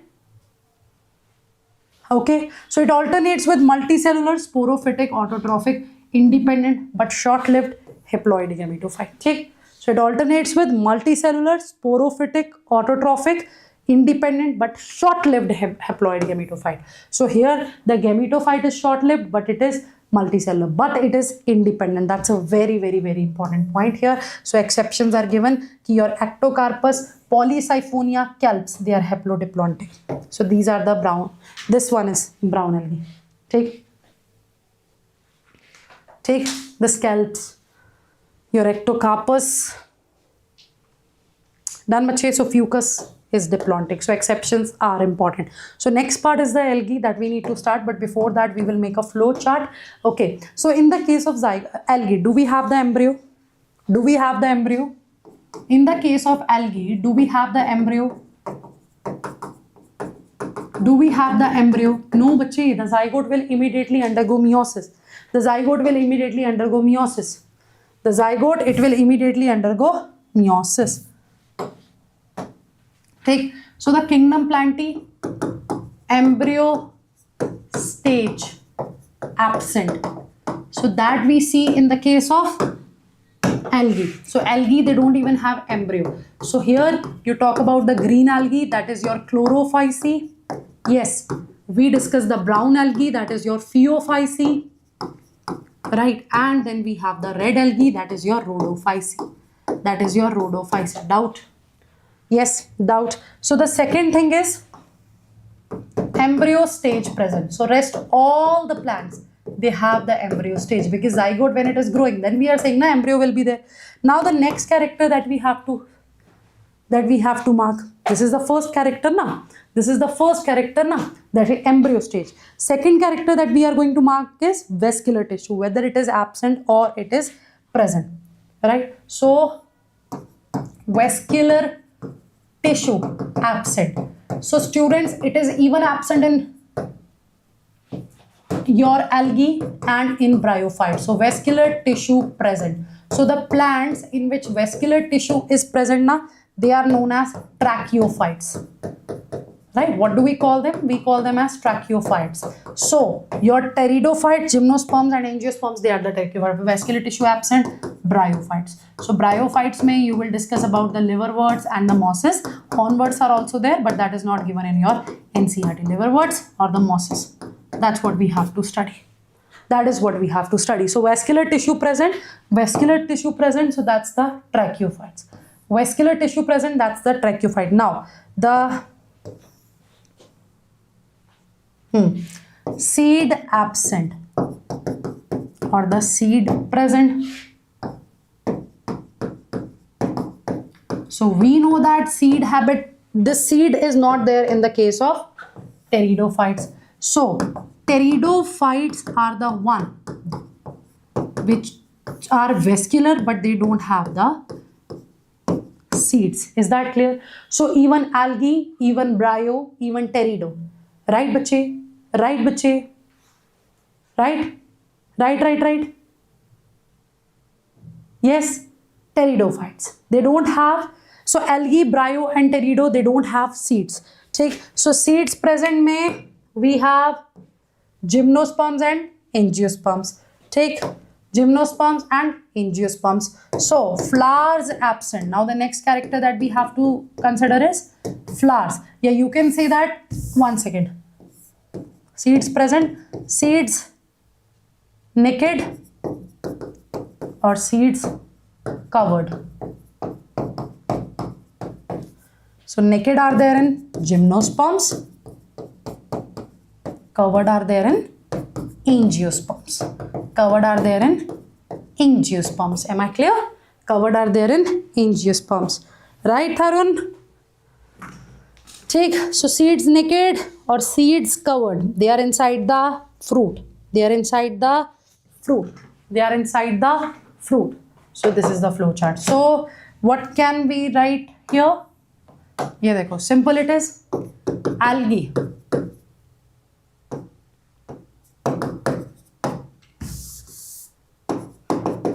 Algae. No embryo. Rest all are having embryo. है ना? Algae or bryo. Algae and bryo. No vascular tissue. Rest all are having vascular tissue. Your pteridophyte, gymnosperms and angiosperms. Then your pteridophytes, sorry, your algae, your bryophytes and your pteridophytes, right? They have no seeds. So no seeds, seeds absent. So the word here is, so these three are what? They are cryptogams. This word is important. Cryptogams. They are the plants which do not have seeds. Then, okay, so your gymnosperms and angiosperms. Your gymnosperms and angiosperms, what do they have? They have the seeds, so the word used is phanerogams. And we also call them as spermatophyta. Spermatophyta.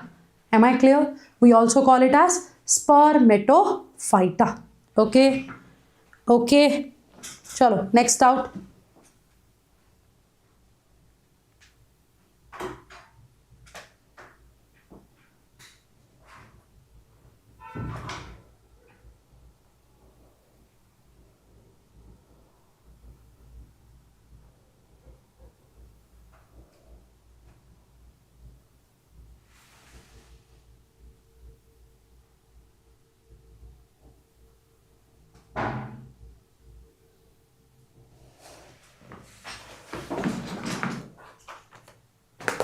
Done? Okay, so let's talk about the algae. Let's talk about the algae. And when you talk about the algae, do not forget about the chart. Take, do not forget about the chart. Okay, so sorry, the table. This table is very important. Take, this table is very important. So let's discuss the tricks here. So green algae, we'll start with the tricks. Okay, so green algae, brown algae, and then we have red algae. Green algae, brown algae, and then what do we have? We have red algae. So बच्चे green algae में the trick is US has very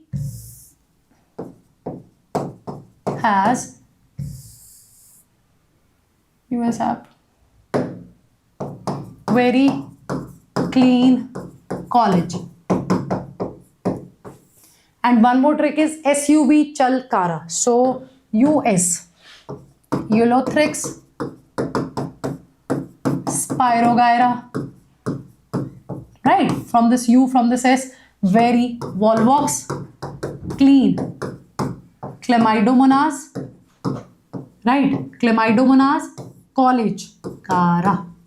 The examples of green algae. Take the examples of green algae. Then brown algae, itself DP. Itself DP. That's the trick. S stands for sargassum. E stands for ectocarpus. L stands for laminaria. Again, the example of edible brown algae. Then fucus, right? Diplontic life cycle. D stands for dictyota. Okay, and this P means phaeophyce, means brown algae. Take brown algae. Then red algae, it is P2G2. It is P2G2. So Polysiphonia, Porphyra, Gelidium, Gracilaria. That's the trick. Take. So these are what? These are the tricks for green algae. So green algae, US has very clean, US has very clean college. Sorry. So see.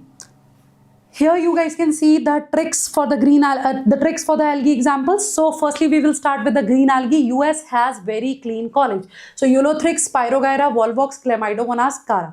Then for the brown algae, that is phaeophyce, it is the trick is self-DP. What is the trick here? The trick here is self-DP. So sargassum, ectocarpus, laminaria, fucus. D stands for dictyota, P stands for phaeophyce. Then the red algae, the trick here is P2G2, Polysiphonia, Porphyra, Gelidium, Gracilaria. Done. Okay, 4 marks done. Right? 4 marks done. Done, bache? So this is about the tricks of the algae. Okay, so now we will discuss the algae in detail, and already you know about the algae that here we have the haplontic life cycle. So now it's 9:46. So you will get a break here for 10 minutes. So let's, once again, let me write it. So let's meet at 10. Let's meet at 10 p.m. Okay, so let's have the break time till then.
Now, yes, now.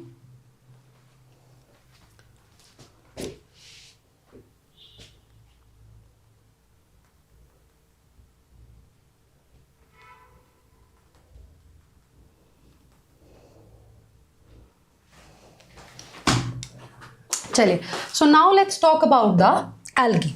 Okay. Now let's talk about what? Let's talk about the algae. Okay. So now you know the trick for the examples. So what we have to do, we just need to master the NCERT, right? What we have to do, we just need to master the NCERT. Acha chalo. Honestly tell me, right? Honestly tell me right now, what do you want? The NCERT highlights only, or nahi madam, something extra, something extra. Batao, what do you want? NCERT highlight only, or nahi madam, few extra things also, ma'am. We deserve to know it.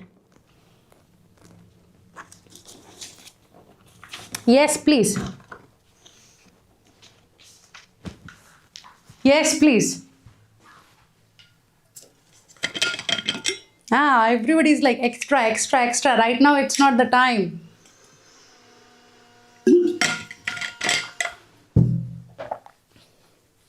Dekho, if you have completed your syllabus, so as per your notes, revise anything that you want to. But yes, you have to keep the NCERT in your mind. But honestly speaking, if you are still struggling with the syllabus completion, then please do not go for the extra things. Okay? Please do not go for the extra things. Right, bache? So that's why I'll suggest you to watch this video, because it will clarify everything, the most important topics, their importance, everything you people are going to know.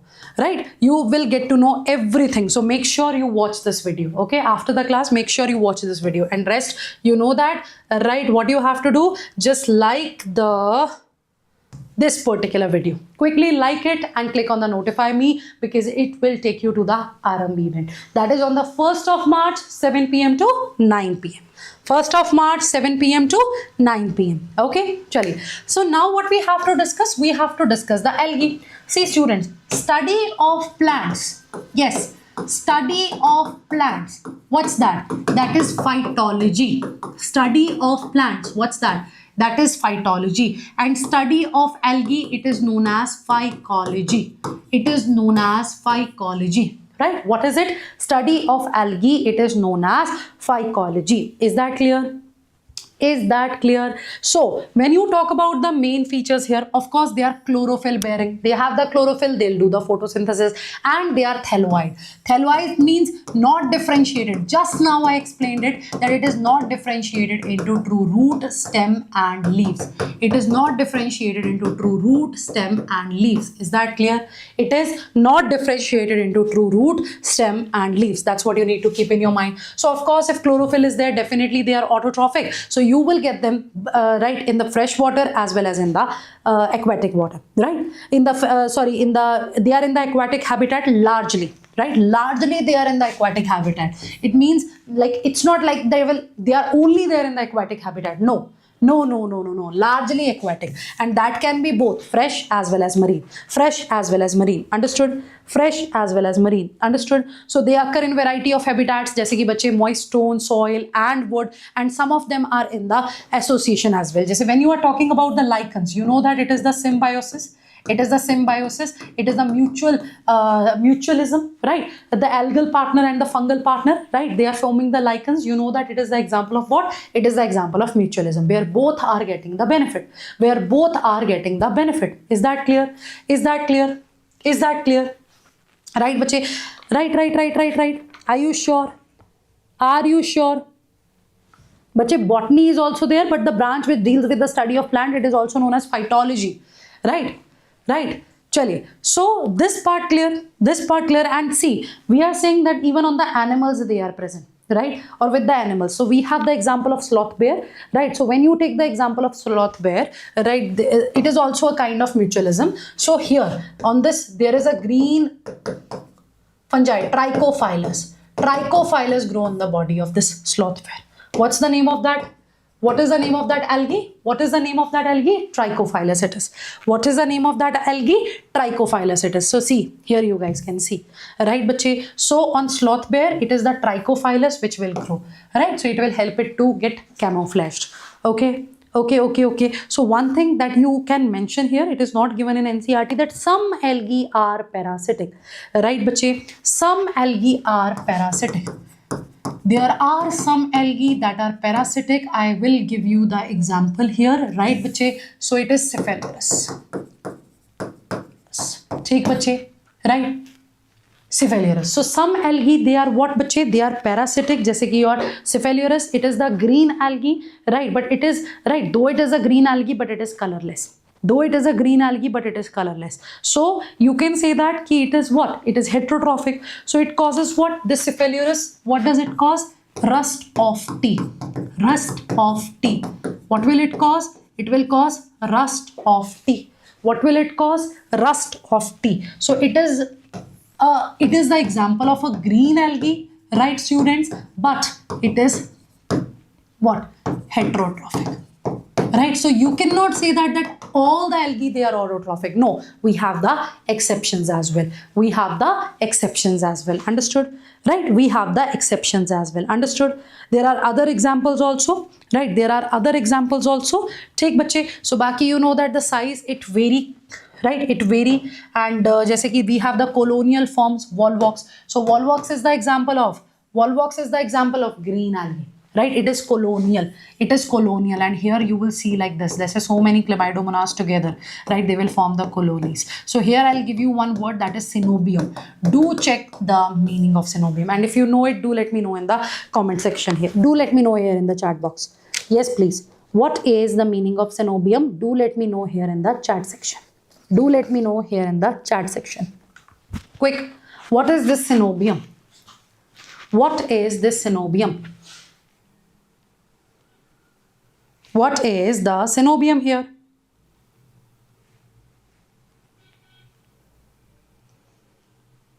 Anyone? Anyone?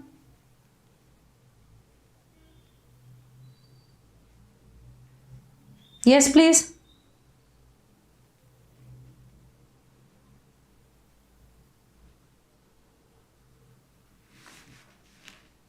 No. It's not bacteria. I'm sorry, it's not bacteria. Jesse, we just said that volvox, they are the colonial algae, right? Matlab colony mein you can say that various organisms, they are living together. They are making the colony. And here, of course, it is the unicellular Chlamydomonas. Now, here when we are saying synobium, yes, you can say it's a kind of daughter colony. But here, what's the point? The unicellular cells, they are coming together, and in a very organized way, they'll be arranged. Yes. Arrangement it is, and that too in a very organized way. Somewhere you can say the number of cells will also be same. So here what is going to happen, bache? Yes. So it's a kind of association of unicellular organisms that are living together, and here you will say it is highly organized. Fine, it is highly organized. So this synobium will form within the parent volvox only, bache, right? And then eventually it will breaks out. Okay, then eventually it will break out. So filamentous form like this, Eulothrix and Spirogyra, and few are the marine forms like kelps, and kelps means you are talking about the brown algae. Take kelps means you are talking about the brown algae. Right, bache? What is the meaning of kelps here? That we are talking about what? We are talking about the brown algae. Is that clear? Is that clear? Are you sure? Baki bache, when you talk about the algae, right, even in the chapter cell, when you discuss the cell wall topic, because algae is also a plant. Algae is also a plant. So the cell wall will be there. It is also a plant. It is also having the plant cells. So definitely a cell wall will be there. Definitely a cell wall will be there. So when you talk about the cell wall here, so it will be galactins, mannins. What are you going to see here? Yes, please. Right. So galactins, right. What will be there? The galactins, mannins, even the cellulose or minerals like calcium carbonate. Minerals like calcium carbonate. What will you see here? Minerals like calcium carbonate. Is that clear? Is that clear? So that is what we have here in the cell wall. Understood? That is what we have in the cell wall. Right, bache? Right. Okay, great it is. Great it is. Done?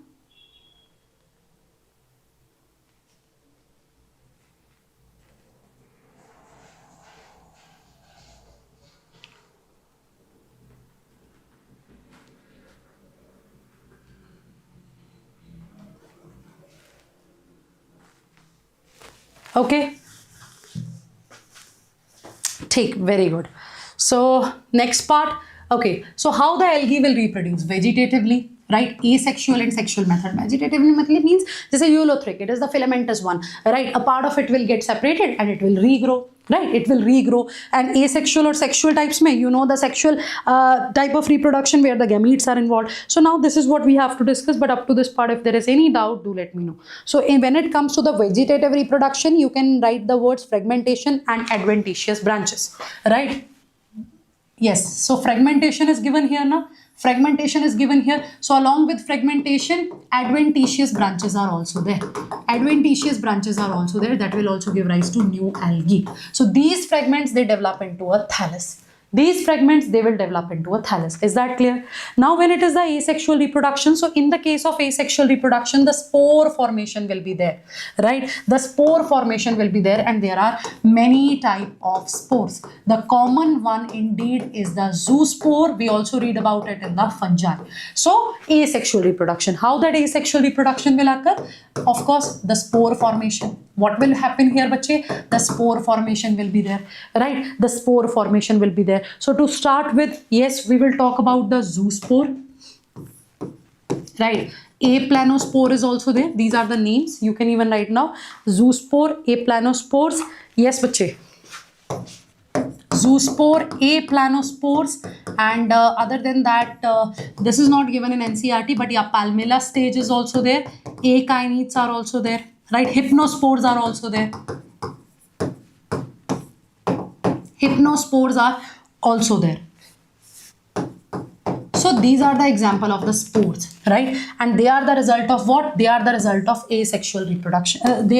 How will these spores form? They will these spores will form due to the asexual reproduction, right? Due to the asexual reproduction. So out of that, this one is the most common one, right? This one is the most common one. So in the paper, they can also ask you the question that out of the following, which spore is the result of the asexual reproduction? Which spore is the result of the asexual reproduction? Are you getting my point? So it is the, so you should know this. You should know this. So zoospore, it is the flagellated one.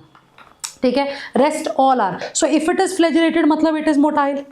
If it is flagellated means it is motile, right? So it is the flagellated, and to be right. So if it is having flagella means it will be motile, right? So it is flagellated, and here you can write that mostly biflagellated, right? Mostly biflagellated. So flagella means locomotory appendage. So of course, zoo word is associated with animal. Animals, they are motile, they are movable, right? That's how you can remember. So this zoospore is also motile. So as I said, flagellated it is, right, bache? So mostly biflagellated, and it's the most common spore, right? It's the most common one. Understood? So aplanospore, bache, aplanospore, yes, what are they? They are also non-motile. They are also non-motile, but it is a thin-walled spore.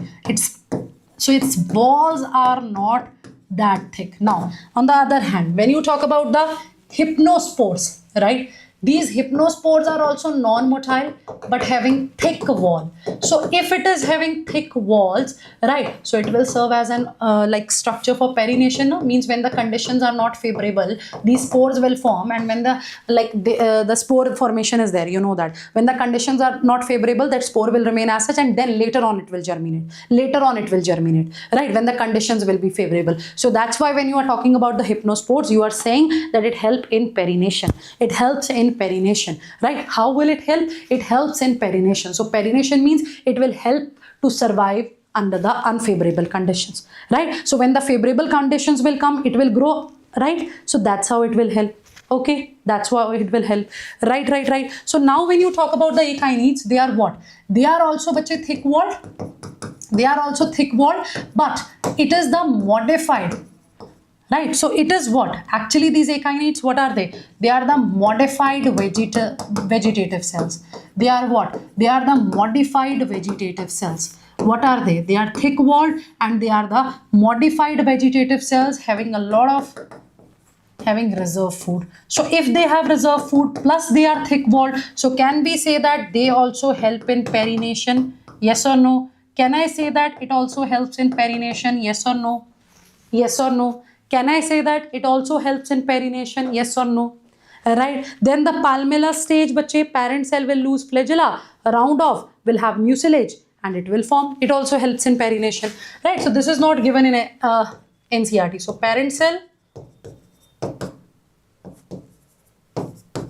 lose flagella,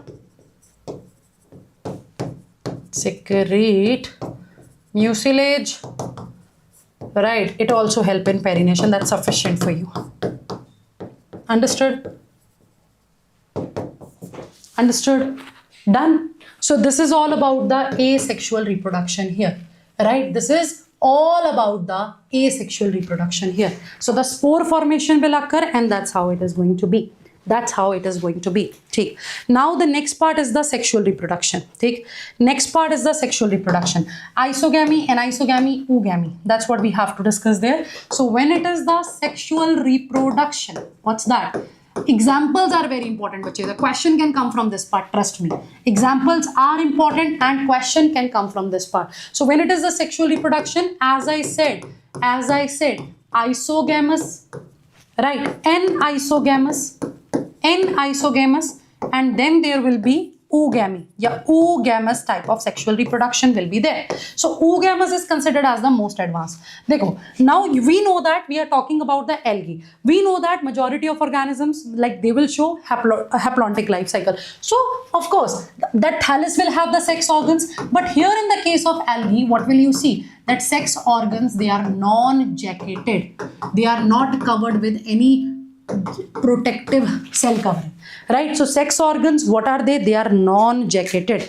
They are non-jacketed. Take care, bache. They are non-jacketed. And yes, here you can see, you can write except Cara. Cara is a green algae. Now you know the examples. That's why I started with the examples only, right, bache? That is why I started with the examples only. So it is except Cara. Understood? Except Cara. So sex organs, what are they? They are non-jacketed. Understood? They are what? They are non-jacketed. Is that clear? Is that clear? Sure. So usually they are jacketed and non-jacketed and even how can I forget? Unicellular. They are unicellular. But in the case of Cara, they will be multicellular sex organs. Jaise ki I'll use the word here, and jacketed it is. So this Cara, it is also known as stonewort. Take. It is also known as stonewort. So in the reproduction in organism chapter, now that chapter is not the part of our syllabus now. Now that chapter is not the part of our syllabus now. So in that chapter, if you remember, there is a diagram. There used to be one diagram, and if you have solved the PYQs, you will see something like this, right? A structure like this, something like this.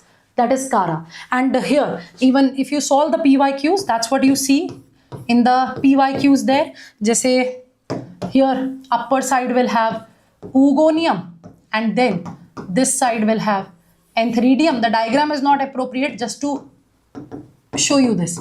Oogonium or antheridium. Oogonium in which the female gamete will form, antheridium in which the male gamete will form. Is that clear? Is that clear? So structure is not appropriate here, as I said, but that is the position, and that's a PYQ. That's a PYQ. Because it is a PYQ, it is there in reproduction in organism chapter. Now that chapter is, no doubt it is not the part of our syllabus, but yeah, still you people should know about it. Is that clear?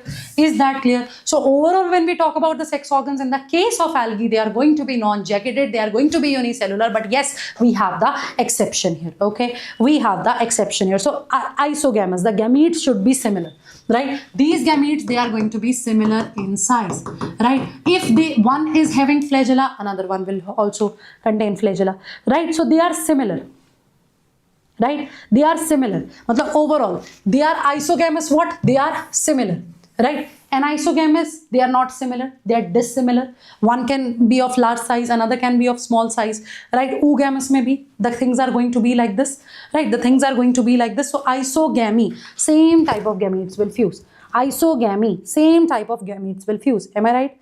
Isogamy, same type of gametes will fuse. Any doubt here? Any doubt here? Right? So if one is flagellated, another one will be flagellated, right? If one is non-flagellated, the next one will also be non-flagellated, right? So they will have similar size. They will have similar size. ठीक बच्चे? Tick. Right? Right? So they will have isogamous similar size. Isogamous similar in size. Dissimilar in size.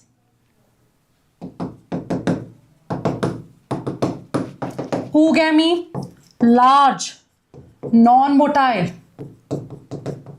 female gamete. Large, non-motile, female gamete. Small, motile, male gamete. What is important here? Examples. Question can come from examples. 110%. 110%. जैसे flagellated gametes, right? Okay, you can write it here. Similar in size. So flagellated gametes, मतलब both are flagellated. Both are flagellated. Both are having same size. The example is Chlamydomonas. Try to remember it. The example is Chlamydomonas. So when they are non-flagellated, again, it's the example of isogamy. Both the gametes, जैसे let's say, both are of same size but non-flagellated. So that will be in the case of Spirogyra. That will be in the case of Spirogyra, the filamentous type of algae. Understood? The filamentous type of algae. Understood? Right? Right. Yes, please. Is that clear? So it is the isogamy. It is the isogamy. So it is, and overall in the isogamy, just here too I have just specified now which one is flagellated, which one is not. Right? So overall in the isogamy, if I have to tell you the examples, your Eulothrix, it also shows isogamy. Do you know that? Right? Eulothrix, it also shows isogamy. There is one more, right? Your Ectocarpus, right? Ectocarpus, that is also the example. It also shows isogamy. It also shows isogamy. Now, in isogamous mein bache, some Chlamydomonas species. Some Chlamydomonas species again. And here, there is one example which is not discussed further, but yeah, here it is present. It is Eudorina. It is Eudorina. That's the example of the anisogamy. That's the example of the anisogamy. Is that clear? Is that clear? Baki oogamy mein bache, again, some Chlamydomonas species, they still shows the oogamy, but other than that, Volvox is the example, right? Your Fucus is the example. You can write it. Your Cara, right? Cara is also the example. Your Cara is also the example here, and Sargassum. They are the Sargassum. They are the examples of what? They are the examples of oogamy. This is important. They are the examples of oogamy.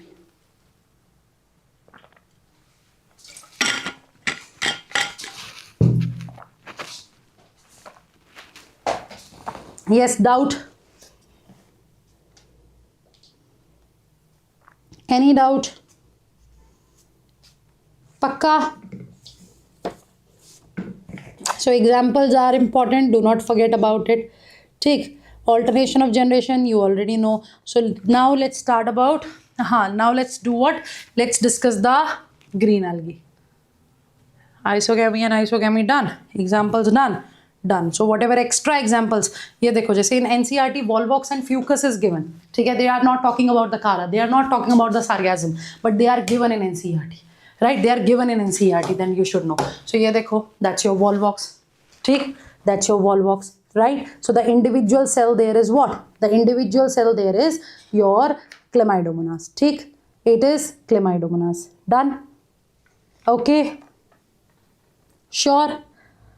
So let's start the green algae. So this paragraph we will discuss later once we'll finish all the algae na different types then.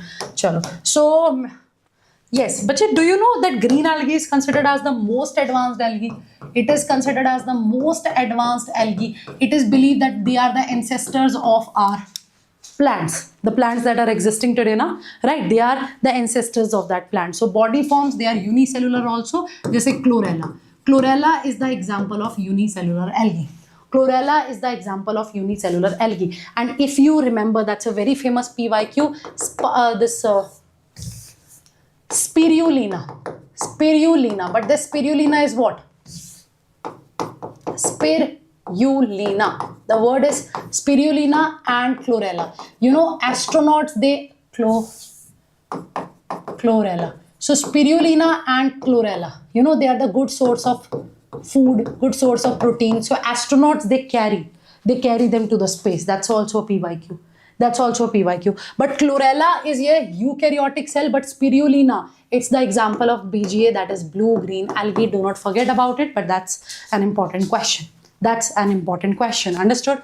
Right? It is an important question. Take. So most advanced algae. What are we talking here? We are so green algae. It is the most advanced one. Right? So they are green. Why? Because they have the pigments A and B. Dekho, that's how you have to remember. Chlorophyce, AB. Then Phaeophyce, your brown algae. Rhodophyce, that is your red algae.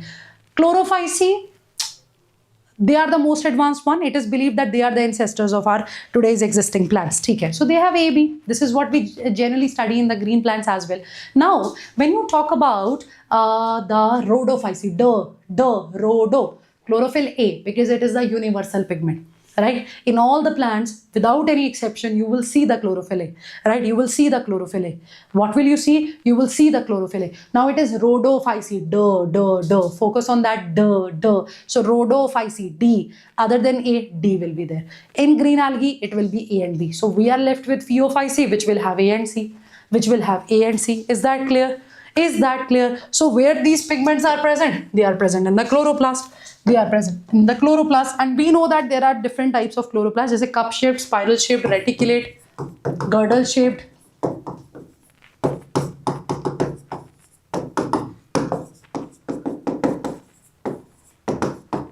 Right? So we have cup-shaped, right, bache? We have spiral-shaped, reticulate, we have girdle-shaped and disc-like as well.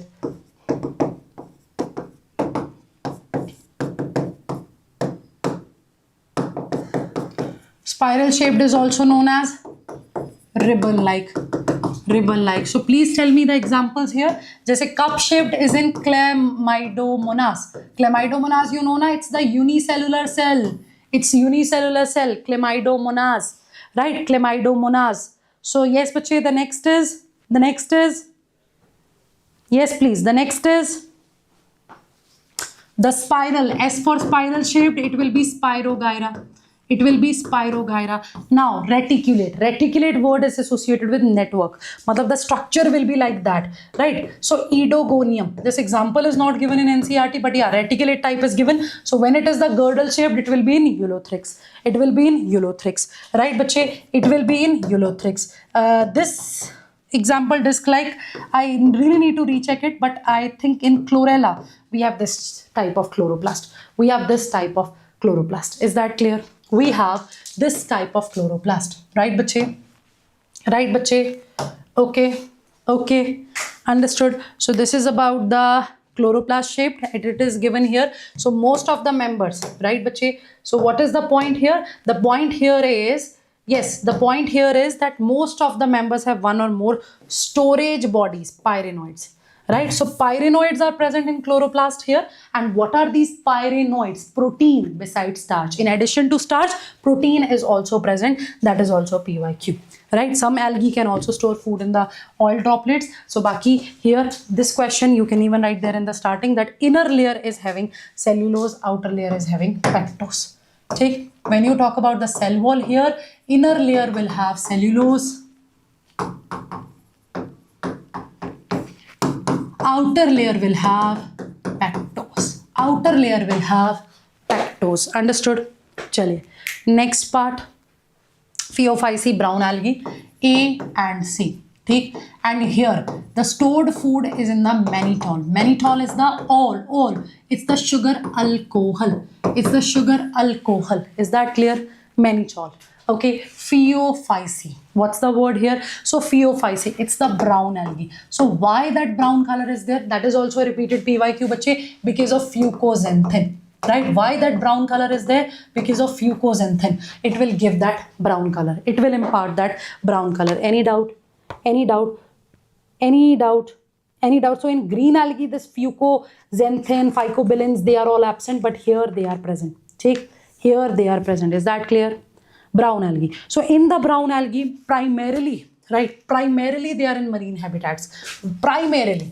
And here you will see no unicellular form. In the brown algae, there is no unicellular form. Understood? There is no unicellular form. Understood? Understood? So the thallus is bache showing great variation in size and form. मतलब some are very large. जैसे they can be simple branched filamentous forms. जैसे your ectocarpus, it can be profusely branched as represented by scalps. Right? So these scalps may reach the height of 100 meters as well, which may reach a height of 100 meters as well, which may reach the height of 100 meters as well. So pigments may A, C, carotenoids and xanthophylls are there. Important it is. And I told you the brown color, it depends upon the amount of xanthophyll pigment. What's the name of that pigment? Fucoxanthin. Important MCQ. Take important MCQ. Baki from the table itself, right, we will revise the kind of spores that they have, the kind of zoospores that they have. Right now, please write down. Okay, so stored food is your mannitol, right? Laminarian or mannitol it is. Mannitol is the sugar alcohol. Take mannitol is the sugar alcohol. Okay. Okay. Okay. So xanthophylls are present here, but there is another pigment, phycobilins. Phycobilins are absent here only, right? They are absent here only. You will see this algae is quite better. We'll discuss the point here. And yes, here bache, cellulosic cell wall is covered, right? It is covered with alginates. Yeah, algin. Algin is going to cover it. Algin is going to cover it. Are you getting my point? Who's going to cover it? Algin is going to cover it, right? So this cell wall is covered by the gelatinous coating of algin, that is a phycocolloid. Take. So algin is present in brown algae, that's a PYQ. It's a phycocolloid or hydrocolloid. Understood? Phycocolloid or hydrocolloid. Understood? What's that? It is phycocolloid or hydrocolloid. Understood? Phycocolloid, hydrocolloid. Phycocolloid, hydrocolloid. Algin. Algin is present in brown algae. Algin is present in brown algae. Algin is present in brown algae. Right? Pakka? Sure?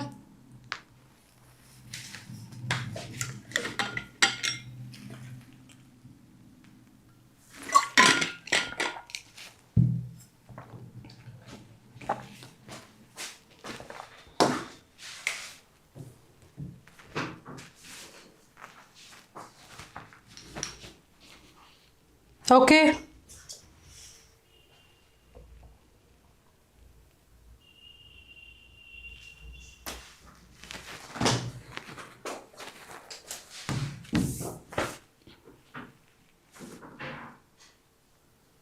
Done? Okay, so as I said, the food is stored. The food is stored in the form of laminarian or mannitol. Right? Baki, I told you outside the gelatinous coating, algin is there. Right? So here, the protoplast contains, in addition to plastids, a large central located vacuole and the nucleus. Done. Now, look at the diagram here. Look at the diagram here. So in the case of brown algae, that's what we are going to see. You will see the hold fast, which will help in the attachment. What will you see? You will see the hold fast that will help in the attachment, right? This is the hold fast. Here you will see stipe, this stalk-like structure, this stalk-like structure. So this is the hold fast, this is the stipe, and this is the frond, this leaf-like structure, this leaf-like structure, right, bache? This leaf-like structure, right, bache? Yes, yes, yes, yes.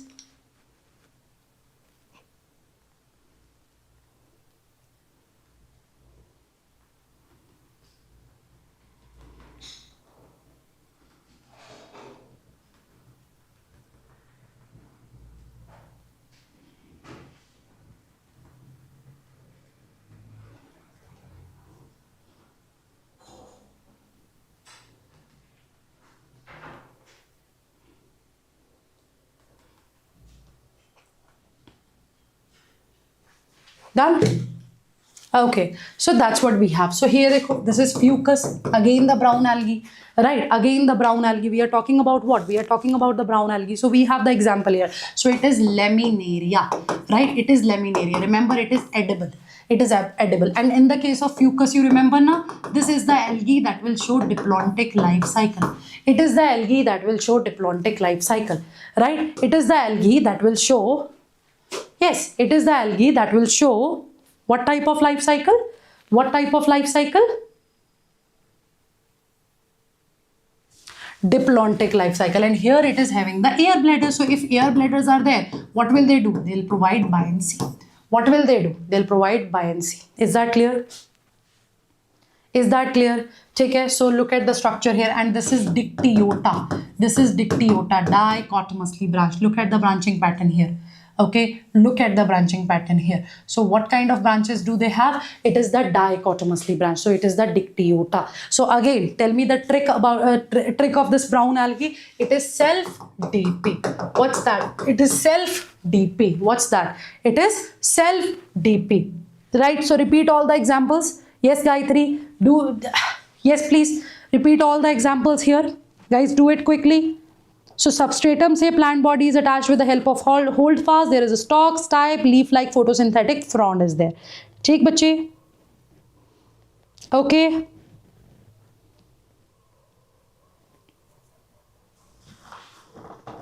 Okay.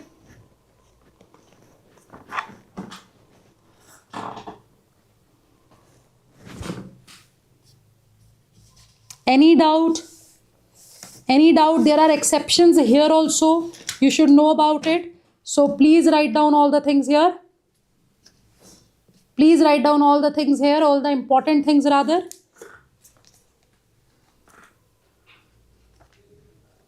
Okay.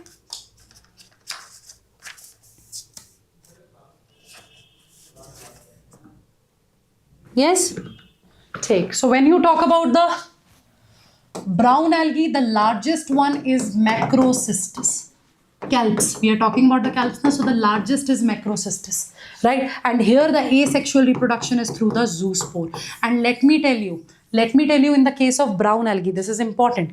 This is important in the case of brown algae. The species that are oogamous, in their case, we see that sometimes in the oogonium itself, the fertilization can occur. Right? Sometimes in the oogonium, the fertilization can occur. Is that clear? Sometimes in the oogonium, the fertilization can occur. Is that clear? Is that clear? You are talking about the algae. You are talking about the brown algae. Take. So no unicellular form.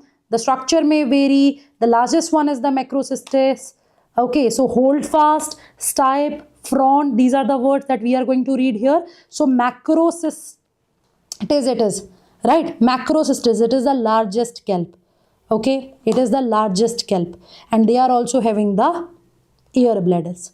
Fine, they are also having the air bladders. Okay, okay. Any doubt?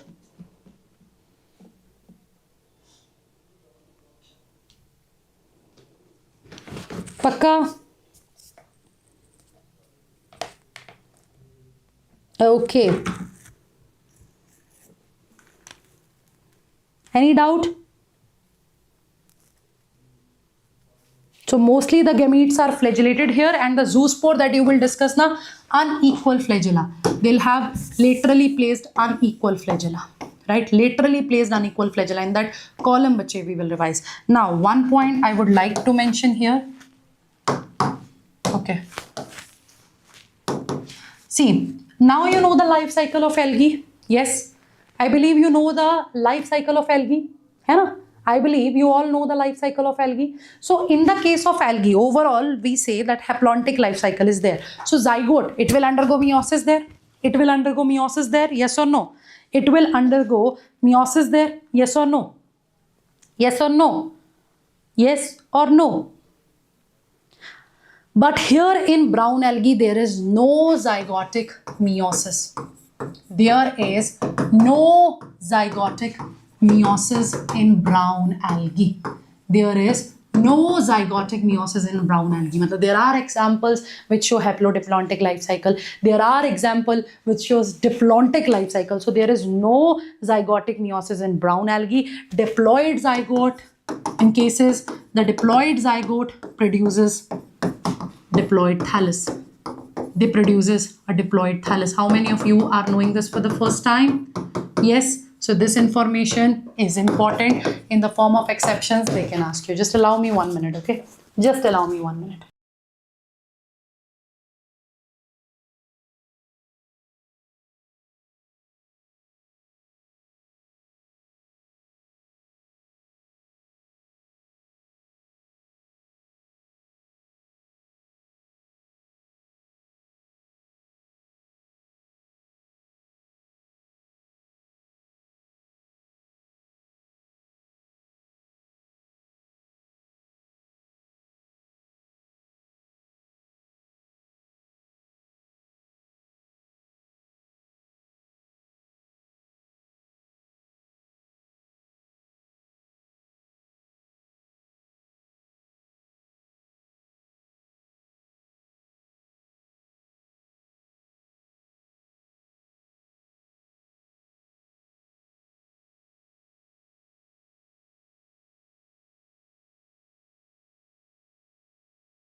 Okay, so no zygotic meiosis in brown algae and diploid zygote will give rise to the diploid thallus. Is that clear? So this is all about brown algae. So alginic acid is obtained from the brown algae, right, bache? So when we discuss the economic importance here, that's what we are going to talk about, that we will get the food, right? So you have the example of sargassum, laminaria, even fucus.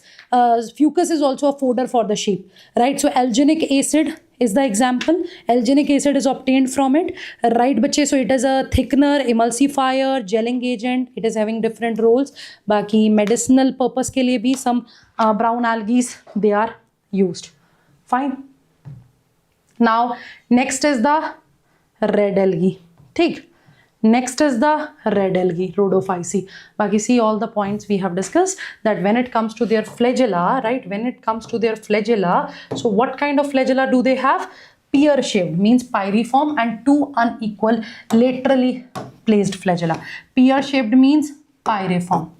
It means it is pyriform. Okay, pyriform, and have two unequally laterally attached flagella. Two unequally laterally attached flagella. Okay, so it may be isogamous, anisogamous, or oogamous, right? Union of gamete take place in water or within the oogonium. So in the oogamous species, that gamete fusion can be there within the oogonium, right? It can be there within the oogonium. So gametes are pyriform. Again, they are also pear-shaped. So this part is done. So laminaria, sargassum, and fucus. So bache, laminaria and the sargassum, they are edible. Okay, and some are even act as a fodder for sheep as well. Baki fucus is having the diplontic life cycle, ectocarpus is having haplodiplontic life cycle. Do not forget about it, okay? Do not forget about it. So next is the red algae, rhodophyceae. So here in the case of red algae, A or D, red, D. So stored food is Floridian starch. Stored food is Floridian starch. What's that? It is Floridian starch, rhodophyceae, D. So from here, from this rhodophyceae, what are you going to get? Again, economically important it is na, agar, we get from this rhodophyceae. I told you na, P2G2, Geladium and Gracilaria will give you agar, and bache that carrageen. It is also obtained from the rhodophyceae. So this is the economic importance here, right, bache? This is the economic importance here. Understood? Understood. So unicellular, this red algae are also there, and there are very few, right? There are few which lives in fresh water. Just say Batrachospermum. Batrachospermum. That's the example. And even here also you will see the unicellular forms. Okay, here also, only brown algae is not having the unicellular form. In the rhodophyceae also, what will you see? You will see the unicellular forms. You will see the unicellular forms. Is that clear? But here you are not going to see any motile structure, right? You are not going to see any motile structure. So they grow on the rocky stones. So that's why we also call them as lithophyte. Lithophyte means something which will grow on the stones, right? They grow on stones. They grow on stones as well. So that's why we use the word lithophytes. And when it comes to the rhodophyceae, red color, जैसे RBCs, erythrocytes. So red color, erythrin. So the pigment here which will give it the red color is phycoerythrin. Phycoerythrin. It is the phycoerythrin. So majority of them they live in the marine water, and they are found in the warmer areas. Right, they are found in the warmer areas. So in well lighted regions also, close to the surface, and at the great depth in oceans where the relatively little light penetrates. But can you tell me how do they survive there? Yes, please. Can you tell me how do they survive there? Yes.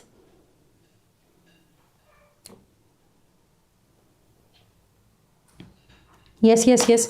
Right, dekho, the pigment, right, they have the phycoerythrin. This phycoerythrin, right, it can absorb, bache. Why is it so? Because when you talk about the phycoerythrin, it can absorb blue-green part of light as well. From that spectrum, it can absorb blue-green part of light. And now when you talk about this blue-green part of light, right, so it is having short wavelength. So because it is having short wavelength, it can deeply penetrate the sea, and this pigment can also absorb this light, right? This pigment can also absorb this light, right? This blue-green part of the light. So that is why, bache, that is why these red algae, they can grow at the maximum depth in the sea water, where no other photosynthetic forms can be there. Where no other photosynthetic forms can be there. That's what you have to remember. Okay? So it is the phycoerythrin that can absorb, right, the blue-green part of the spectrum, and that too of short wavelength. Understood? Understood. So red thallus of most of the red algae are multicellular. So some are having very complex body organization, जैसे कि Floridian starch. It is similar to amylopectin and the glycogen structure. मतलब it is also branched. It is also branched. Understood? It is also branched. Baki fragmentation is there. But when it comes to the asexual reproduction, they will have non-motile spores. So in this case, you will not see zoospore. You will not see any motile structure in the life cycle here. Right? Right? So you will not see any non-motile structure, any motile structure in the, right? You are not going to see any motile structure here. That's what you need to keep in your mind. Understood? That's what you need to keep in your mind. So baki examples mein, you know that you have Porphyra polysiphonia, P2G2. So this is Porphyra. Again, it is also edible. It is polysiphonia, right? It is polysiphonia. Baki Geladium and Gracilaria is there, right? Right, bache? So unicellular forms mein you have Porphyridium. That is the example of unicellular red algae. Porphyridium. Is that clear? Porphyridium. That is the example of unicellular algae. Take. So this is the table that you need to remember, and that's, trust me, that's very important. Okay, so chlorophyceae, green algae, this part done, stored food done, thus. So when it comes to the zoospore, 2 to 8 flagellas, equal size, apical, like this, like this. So they are in fresh water, salt water, fresh water, marine water, and brackish water is having the salt concentration in between. It is not as salty as marine water, and it is not just like fresh water. So it is having that salt concentration somewhere in between. Baki brown algae is also the point, bache. Chlorophyll A, C, and fucoxanthin is also there. That will impart the brown color. So stored food is mannitol and laminarial. Again, they are the sugar alcohols. Mannitol, this one. So cellulose and algin is obtained from this. So here 2 unequal sized lateral flagella, and one will be hairy, another one will be smooth. So the one having hair, that will be tensile. The one that is smooth, that will be whiplash. That will be whiplash. So fresh water, brackish water, and salt water. Baki red algae, so chlorophyll, AD, phycoerythrin, Floridian starch, cellulose, no motile structures here, and that's the explanation. So this table is important. Indeed, it is. Take it is. Now let's quickly revise this paragraph. Slides are mixed. Some are having dark background, some are having light background. I'm sorry for that, but again, we'll revise everything. So these are the structures, right? So diagram based questions are also the part of your that is also the important thing there, right? So that's what you have to remember. Take. So algae, they are useful to man, so they can fix the CO2. Half of the total CO2 fixation on earth is carried out by algae through photosynthesis. Okay, so they also increase the level of DO, that is dissolved oxygen, in their immediate environment wherever they are growing, right? So they are the paramounts of, right? They are of paramount importance as the primary producers. You know, na, primary producers they are. Take. So species of Porphyra, red algae, laminaria brown, sargassum brown, they are what? And other, they are used as food. Take. Baki bache hydrocolloids. Hydrocolloids, they are having the water holding capacity, right? They are having the water holding capacity, right, bache? Right, bache? So this is algin obtained from brown algae. Carrageen is obtained from red algae, right? Agar, which is a very commercial product obtained from red algae again, right? So they are used to grow microbes in the preparation of ice creams and jelly. Chlorella, unicellular algae rich in proteins, right, bache? So that's what it is. This is all about the algae. Now, if you have any doubt, do let me know, because the next part that we are going to start is brown algae. Sorry, bryophytes. Take. Look at the pictures of the bryophytes here. Ye dekho. This is your Markensia. This is your Markensia, right? Look at this. Markensia it is. Look at it very carefully. These are that gemma cups which are present. Gemma cups that are present. Look at the structure. This is Markensia, liverwort. Okay, so that's what we have to discuss now. That's what we have to discuss now. Understood? Understood? Pakka? Sure? Doubt? So Markensia, okay, so that's the example.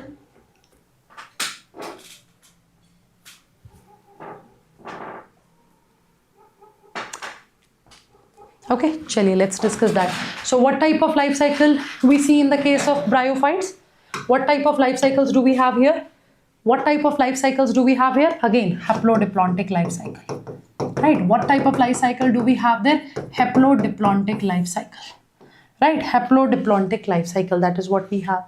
That is what we have. And we know that it is the gametophyte here, which is the long-lived and which is the dominant one. Right? And the sporophyte is dependent on it. We know it very well. And these bryophytes, they are also known as bache amphibians of plant kingdom, because they will take a step towards the land habitat. They are not the successful land plants. They need the water for the sexual reproduction, just like amphibians, right? They need water for sexual reproduction. They need water for sexual reproduction. Am I clear? Am I clear? They need water for sexual reproduction. Is that clear? Is that clear? So that's what you have to remember. So multicellular diploid sporophyte they have, right? And that will live on the as a parasite on the independent multicellular haploid gametophyte. Okay? Chaliye, let's discuss that. We'll start directly with the NCERT, then I'll show you the pictures as well. So here you will talk about the liverworts and the mosses, right? As I said,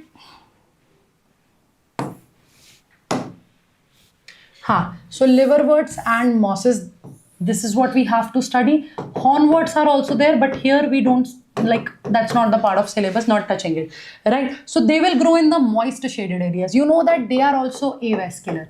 Just like algae, they are also avascular. No xylem, no phloem. No xylem, no phloem. So definitely even they need to grow, right? They don't have xylem, they don't have phloem.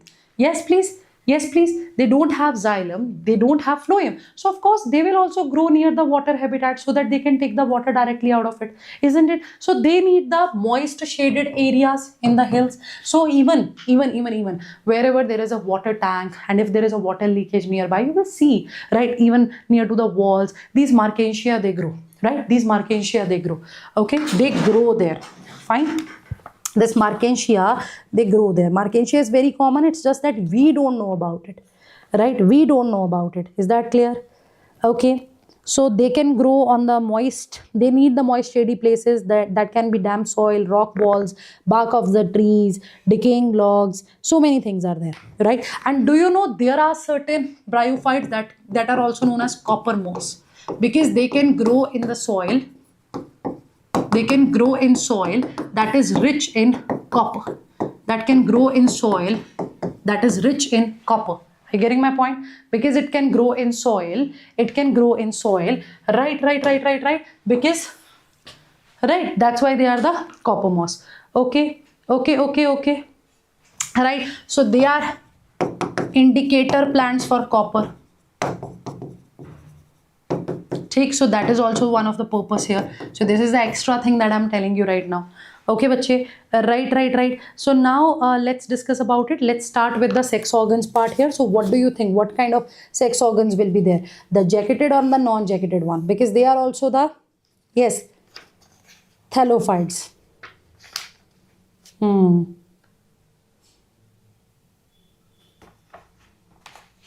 Yes, please.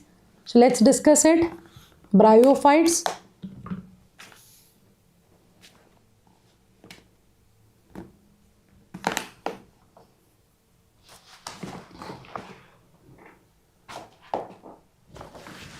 They'll be jacketed and multicellular. One thing I just forgot to tell you. When you talk about the red algae, there is one example, chondrus. From this chondrus, that carrageen is obtained. Do you know that? And for making the food thick, this carrageen is used, right? That is one of its uses. Okay, that is also one of its uses. Okay, bache, you can write it down, right? So chondrus is the word, bache, from where carrageenan is obtained. It is again the colloid, and it make the food item thick, viscous. Okay, it make the food item thick, viscous. Okay, carrageenan, chondrus species.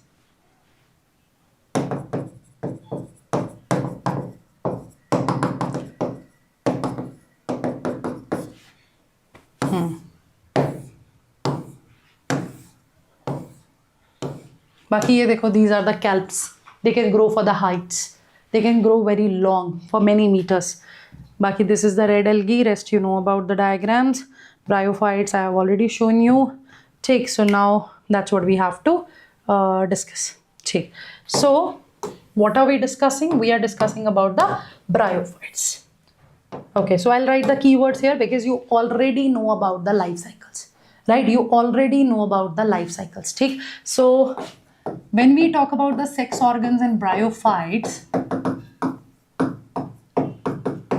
so bache, these sex organs in bryophytes, what are they? See, they'll be multicellular, they will be jacketed, right? They will be multicellular, they will be jacketed. Okay, and where are they present? They are present on gametophytes. They are present on gametophyte. It is present on gametophyte, and we know that it is the gametophyte which is the dominant phase here. Am I right? It is the gametophyte which is the dominant phase here. Am I right? Am I right? It is the gametophyte which is what? Which is the dominant phase there.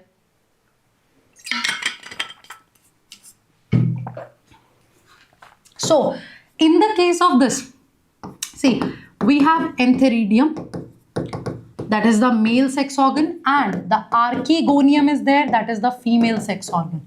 Take antheridium, that is the male sex organ, and archegonium, it is the female sex organ. But as I said, they are jacketed and they are multicellular. Take, they are jacketed and they are multicellular. Okay, okay, sure. So here you know that in the gametophyte, right? So sex organs are there, gametes will form here. So remember, male gametes, because they need the water for the sexual reproduction. So male gametes, they are motile, and bache, they are biflagellated. These are the keywords that I'm sharing with you, right? They are biflagellated.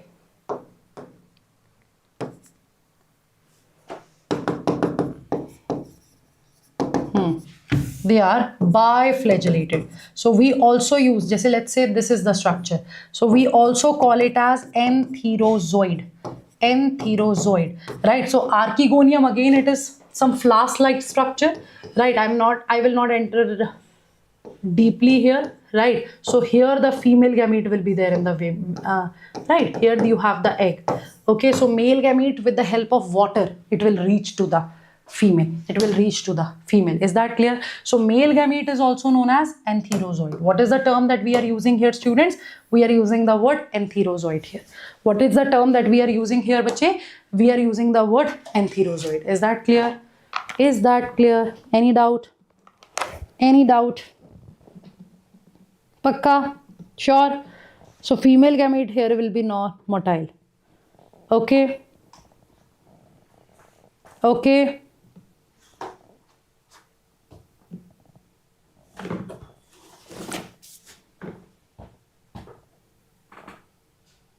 Any doubt?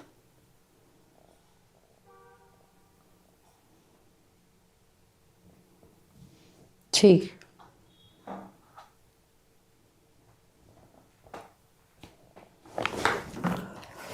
Okay, so let's discuss it. So let's start with the life cycle here. Baki here you guys can see. ये देखो. Male gametophyte with entheridia and female gametophyte with archegonia. See, so this is the gametophyte. The sex organs will grow there. You can see that, right? So here they are showing you the example of Markensia. We will discuss it in detail. But Markensia is your it is your unisexual, right? It's a unisexual liverwort. That is also PYQ. That is, it is dioecious. Means male and female, right? Male and female thallus is different here. Okay, what is the point here? The point here is that male and female thallus is different here. Understood? The male and female thallus is different here. Understood? Sure? Any doubt? Chaliye. So let's discuss it one by one. And this is the Markensia diagram. So this type of structure is archegoniophore. This is the arm where the archegonia will grow. So archegonia is the female sex organ, right, bache? So diagrams are important. Even these are the diagrams, and I have shown you the real pictures as well, right? I have shown you the real pictures as well. So make sure you mark it. Check. Okay. So with the help of life cycle, with the help of pictures, I will clear everything. But all I need is your support. Theek bache?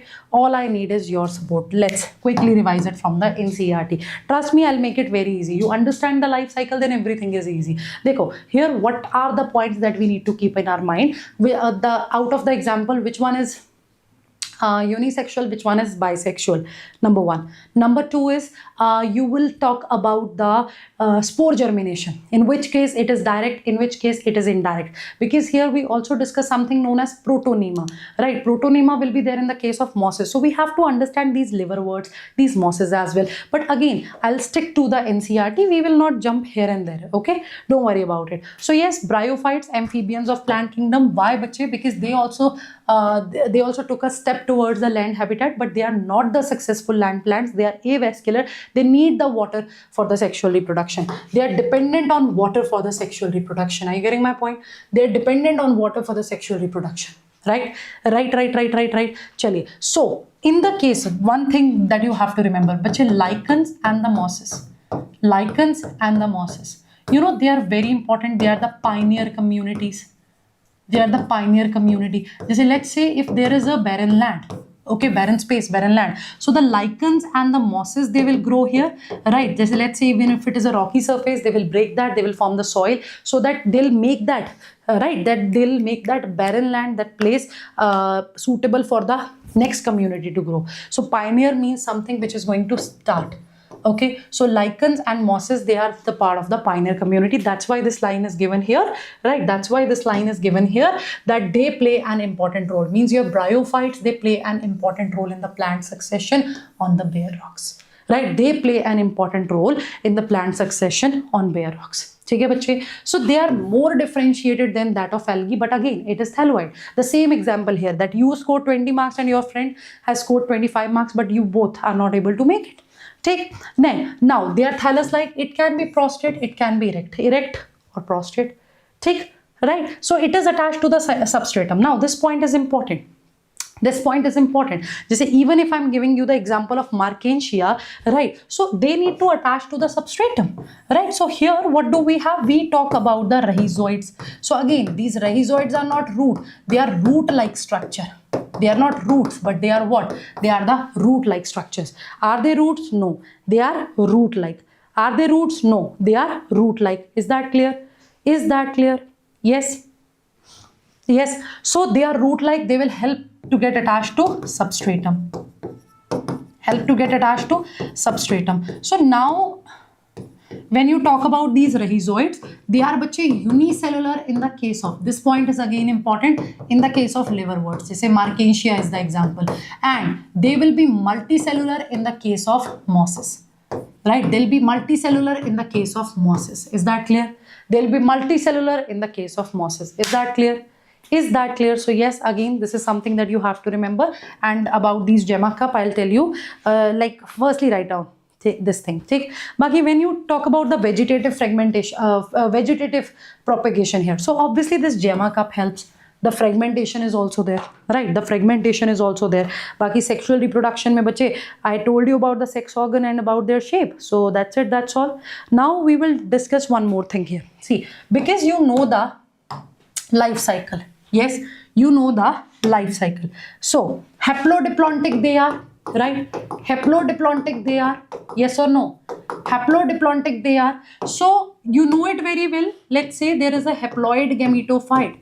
There is what? There is a haploid, because it is a gametophyte, definitely it is haploid. And we know that it is the dominant phase, right? We know that it is the dominant phase. So we know that mitotically, right? Mitotically it will form gametes. Where that gametes will form? They will form in the sex organs, of course. They will form in the sex organs, of course. Right, bache? Archegonia, antheridia. Archegonia, antheridia. Archegonia, antheridia. Take. So these gametes, they fuse. These gametes, they fuse. What will they form? They will form zygote, the diploid cell. Here, this zygote will not undergo meiosis immediately. You will not call it as the zygospore. It will not go meiosis immediately. This zygote will undergo mitosis, bache, and what will it form? It will form a multicellular, because zygote is the first cell of sporophytic generation. So here, it will form the multicellular sporophyte. What will it do? It will form the multicellular sporophyte, right? And here, when it comes to sporophyte, we also use the word sporogonium here. So what will you see? You will see a structure like this: foot, seta, and capsule, right? Foot, seta, and capsule. Foot, with which it is attached to the gametophyte. This stalk-like structure is setae, and then this is the capsule. This is the capsule. Again, we will not enter into the depth here. Just say later cells, this cell, that cells. We talk about so many things here. But one thing I would like to clarify, that here in the capsules, there are some cells that will undergo meiosis, right? I'm not saying all the cells, but yeah, there are cells that will undergo meiosis, and they are the one that will form the spores. They are the one that will form the spores. Is that clear? Is that clear? Now these spores, we know that they are haploid. They are the result of meiosis. They are the meiospores, right? We can also use the word here. We can also use the word meiospore here. We can also use the word meiospore here, right? Meiospore here, because they are the result of meiosis. So now these spores, when we talk about their germination, again important point, they germinate, right? One is direct germination, one is indirect germination. One is direct germination, another is indirect germination. Matlab your spore will germinate, right? Mitotically it is growing and it is forming your gametophyte. This is the direct germination. This is the direct germination. Indirect में क्या होगा? Your spore. It will form a filamentous structure, right? It will form a kind of filamentous structure, right, बच्चे? So that is protonema. That is protonema. So this indirect thing you see in the case of mosses. You see in the case of mosses. Am I clear here? So zygote will not undergo the meiosis immediately. Right, it will grow, will become multicellular, and that's what you're going to see. And this sporophyte, we know that it is the dependent one. It is the dependent one. It is attached to the gametophyte. Understood? It is attached to the gametophyte. Any doubt here? So foot, seta, capsule point, clear? Right? Right? Right. So sometimes there is the direct germination, sometimes there is indirect. So this protonema will form, and it is the juvenile. It is considered as the juvenile stage in between. It is considered as the juvenile stage in between. Am I clear? It is considered as the juvenile stage in between. Is that clear? Juvenile filamentous stage protonema. And bache, this protonema, it is, as I said, it is filamentous. But it is having the evolutionary significance because it is filament-like, right? It is having the evolutionary significance. So it is filament-like, right? What is it? It is filament-like. So it is believed, yes, please. It is believed that our ancestors, right? It is believed that these bryophytes, they evolved from the algal ancestor, this protonema. It helps in that. Right, so indirect development in mosses, you have to remember this, then that gametophyte will form further. Okay, so keep it in your mind. I'll show you the diagrams as well. So now let's discuss about the liverworts and the mosses dedicatedly. So I hope this part is clear. I hope this part is clear. Take. I hope this part is clear. Take. Okay, so look at this part. It's all same. They lack true root, stem or leaves. They may possess root-like, leaf-like or stem-like structures. Okay, so main plant body is haploid, will produce gametes, so gametophyte. So sex organs, they are multicellular. In the NCERT itself, please mention that they are jacketed as well. In the NCERT itself, please mention that they are jacketed as well. They are what? They are jacketed as well. So what do we call it? Male sex organ, antheridium, as I said. So they will form antherozoid. So what is antherozoid? The biflagellated gamete. What is antherozoid, guide? The biflagellated gamete. Is that clear? So female sex organs, they are the archegonium. It is flask shaped. It will produce a single egg. Okay, so antherozoids will release in water. They come in the contact with archegonium. So of course, just say antherozoids are released in water. Archegonium, we know that the chemical attraction is there. Right, we know that the things are species specific, the chemical attraction is there, and antherozoid, what will happen to that antherozoid? They'll fuse with the egg to produce the zygote. They'll fuse with the egg to produce the zygote. Right, what will they do? What will they do? They will produce. But check Kavitha, I have already explained you the things. Kindly check it accordingly. Okay? Right, so zygote will not undergo the reduction division. You will have the sporophyte, which is not free living but attached to the photosynthetic gametophyte. Take. Right, so some cells of sporophyte, not all, they will undergo the meiosis. They will give us the haploid spores that will form gametophyte. Okay, okay, right. Baki, they have given us this economic importance thing. We'll discuss about it, but let's finish this. So liverworts, also known as Hepaticopsida. Hepaticopsida. Take. Done. Yes. Done.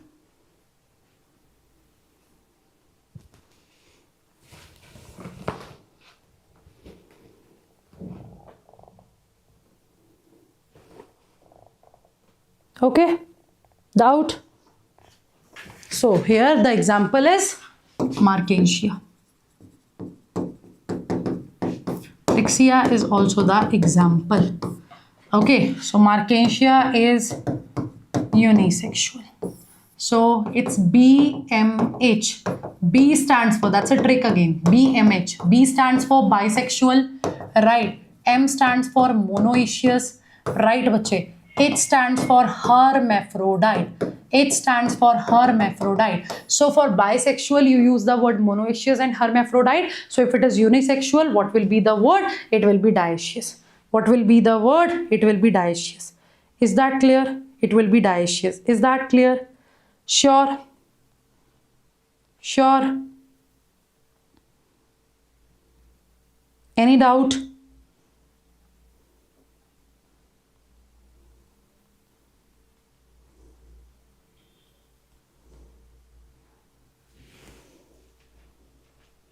Okay, done.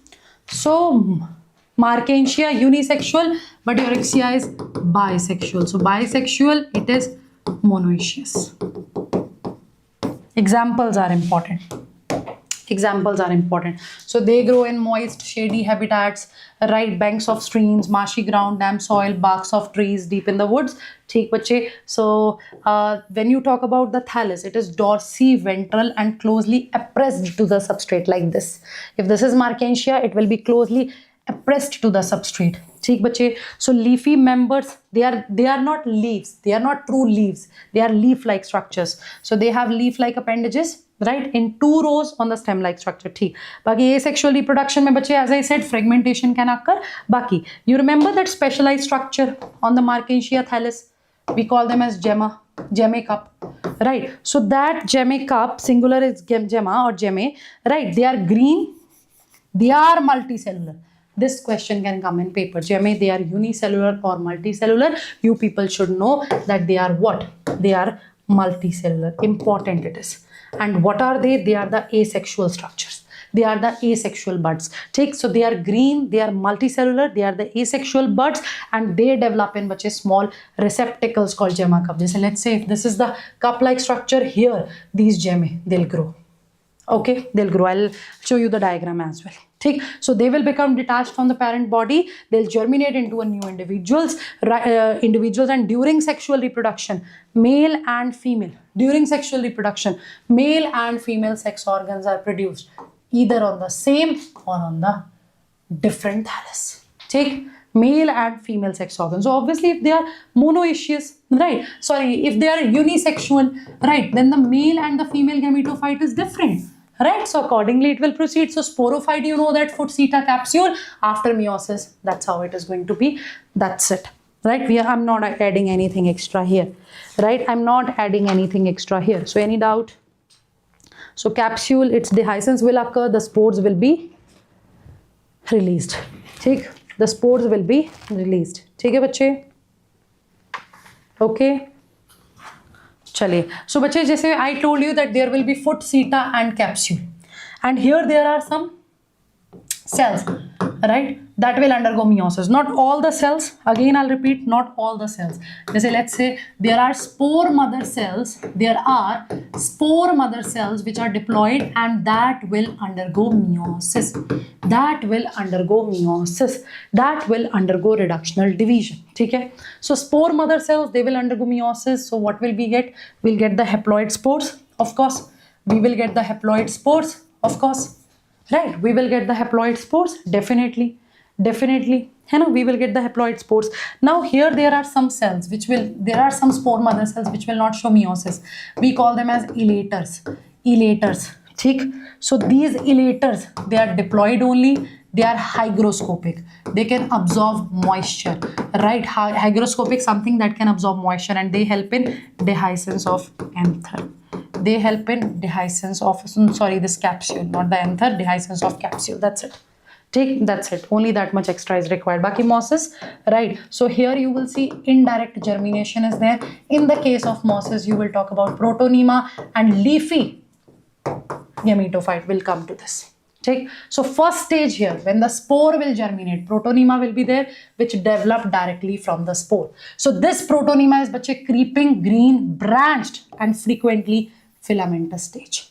This is important, please pay attention. Okay, it is important, please pay attention. So it is the first stage. It is the first stage here. Like that spore will germinate.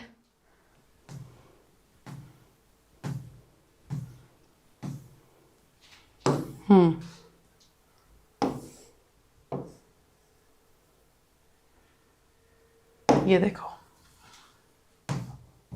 protonema, that creepy filamentous stage. Then comes the leafy stage. So spore, when it will grow, it will form this, right? And here there will be some buds that are going to form this leafy gametophyte, right? Sometimes, from the fragmentation, we also get the secondary protonema here. ठीक? So that's the complete life cycle. So this is the spore. The spore is haploid. The spore is haploid. But this color is showing the haploid life cycle. This color is showing the diploid life cycle. I'm repeating this part again, right? I'm repeating this part again. This part is showing the haploid life cycle. This part is showing the diploid life cycle. This part is showing the haploid life cycle. This part is showing the diploid life cycle. So here the spore is germinating. It is forming protonemata. See this from the spore, how this creeping branch structures they are forming. Take, then the buds will arise. Then see how they are growing into this is the leafy gametophyte. Then comes this is the second stage, leaf-like leafy gametophyte. Right, so it is the gametophyte. It will have sex organ. If male gametophyte and 3dia. If it is the female gametophyte, then. And in the case of mosses, when you talk about the rhizoid, what will? So that's also PYQ. It is going to be multicellular. It is going to be multicellular. Right, it is going to be multicellular. Am I clear here? It is going to be multicellular. Right, and even they are branched as well. So you know that they'll use the water. Again, these gametes, they are biflagellated. Right, what is the another word that we use here? We call them as, right, this is the biflagellated. Right, the another word that we use here is entherozoid. The another word that we use here is entherozoid. Right, that will be entherozoid. So here you can see that's how it will reach, that's how it will form, that's it, that's all. So ye dekho. The gametophyte having the sporophyte attached to it. Right?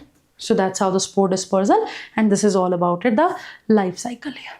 Okay? This is all about the life cycle here. So ye dekho, examples are also given. So examples mein you have the funaria, you have the sphagnum. Right, so this is gametophyte, this is the sporophyte having foot, seta and capsule. Look at the sphagnum here, which is also known as peat moss. So peat is the fuel, right, is the fuel, right, we'll talk about it. So entheridial branch and the archegonial branch is present here, right. So the diagrams are very important. I'll discuss it with you all, right, I'll discuss it with you all. Okay. Done. So leafy stage is there, that will develop from secondary protonema as the lateral bud. So they have upright cylinder axis bearing spirally arranged leaves. That leafy gametophyte will have this. Right, bache? That leafy gametophyte will have this. Okay, that leafy gametophyte will have this. So they are attached to the soil through multicellular and branched rhizoids. Right, so this stage will bear the sex organs. So vegetative reproduction is by fragmentation and budding, bache, as I said. So secondary protonema, if it will get removed, it can again regrow. The budding will also be there, right? So the antheridia and archegonia, they are produced at the apex of the leafy shoot. So the zygote will develop into sporophyte, foot, seta, capsule is there. So sporophyte in mosses is more elaborated than the liverwort. Take, right? So funaria, polytrichum and sphagnum, they are the examples.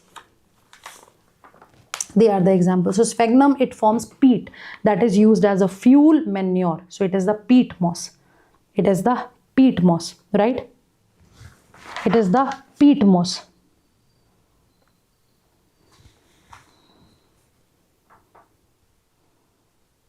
Right? So bache, this sphagnum, it is also known as peat or bog moss. So matlab it has been like when it is partially decomposed, I will not say completely decomposed, partially decomposed, it will take many years. It will form, this peat, which is the source of fuel as well. It is also having the water retention capacity. So that is how it is used.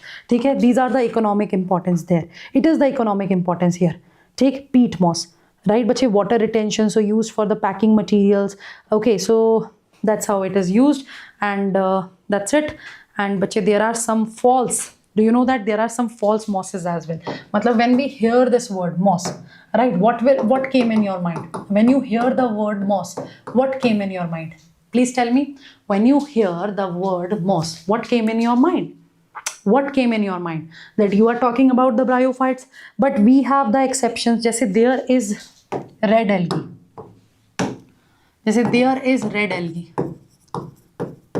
That is chondrus. It is also known as Irish moss. So moss is there here in its common name, but again it is not a moss, it is a red algae. Now Selaginella. Selaginella, you know what that Selaginella is? Selaginella is a pteridophyte. Selaginella is a pteridophyte, but that pteridophyte is also known as spike moss, right? That is also known as spike moss. Take bache, that is also known as spike moss. So there are many examples like this. Fine, there are many examples like this. Okay, right? So hornworts are also there, which are present in between. As I told you, hornworts, they are present in between liverworts and mosses. So one example of hornwort is Anthoceros, but that is again not given in your syllabus, so we are not discussing it. Take, we are not discussing it. Understood? We are not discussing it. Take, so this is all about the mosses. Okay, so we'll share the tricks here. So up to this part, if you have any doubt, do let me know in the chat section. Quick. Up to this part, if you have any doubt, do let me know in the chat section. Quick. Quick.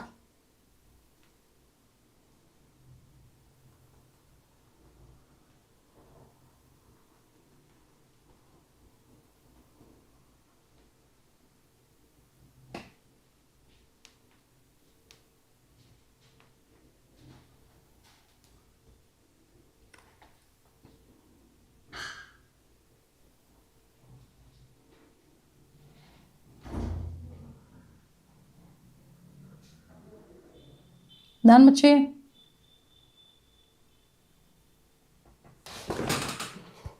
Done? Okay. So bryophytes mein the trick is my first place is secured, right? That is the trick here. My first place is secured. Marchantia, funaria, Polytrichum, sphagnum. Yes, the examples. Take, so my first place, yes, so my first place is secured. My first place is secured.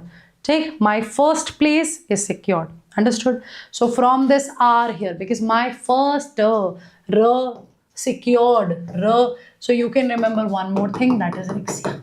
That's it. Right? That's it. So this is the trick here. Okay, so now for the pteridophytes and even for the gymnosperms, we have the tricks. Okay, even for the pteridophytes, even for the gymnosperms, we have the trick. So with the help of that tricks, you can revise it. ठीक है, जैसे pteridophytes के लिए it is PLS, please ptero. It is PLS, please ptero. Right? That's the trick for the pteridophytes. That's the trick for the pteridophytes. So what is it? It is please ptero. PLS and then ptero.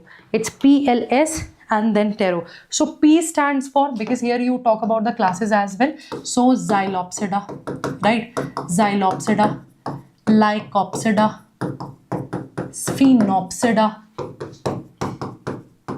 Sphenopsida, and then please ptero. So it is Pteropsida. It is Pteropsida. It is Pteropsida. Okay, so this trick is for the classes here. Okay, this trick is for the classes. So if it is Xylopsida, the example here is, right, it is Xylopsida. So the example here is Xylotum.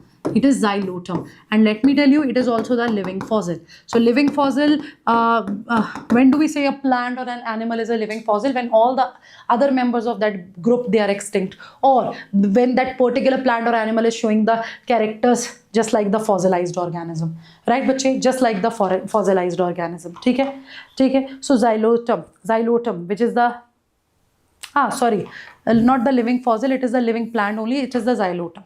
Take, it is primitive, but it is the Xylotum.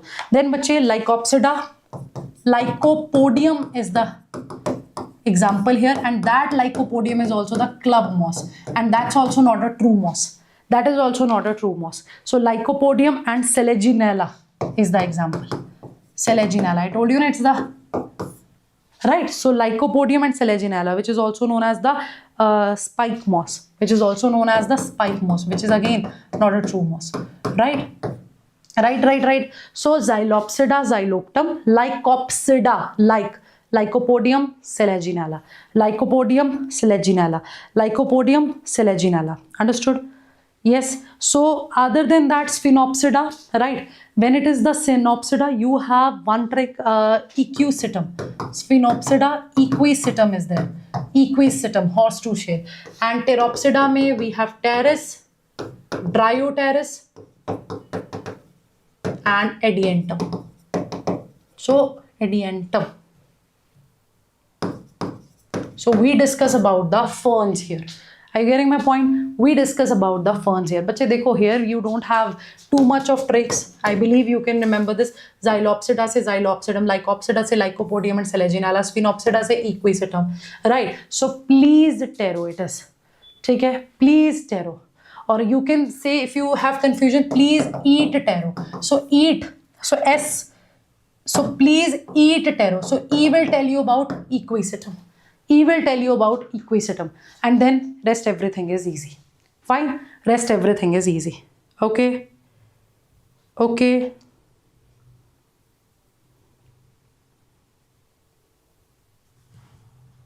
Sure? Are you sure?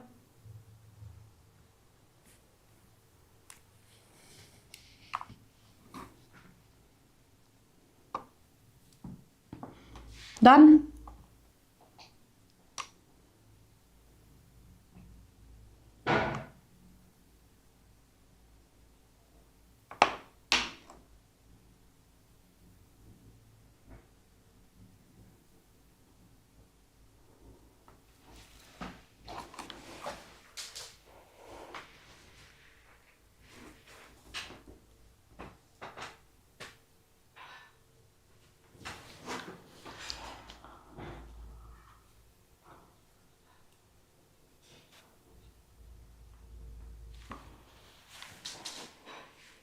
Yes. Take.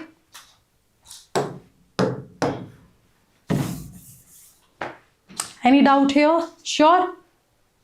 Pakka?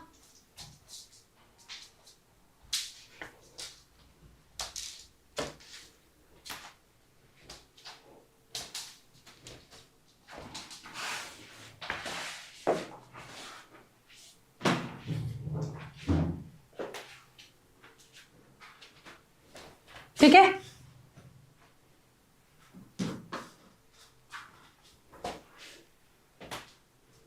Any doubt?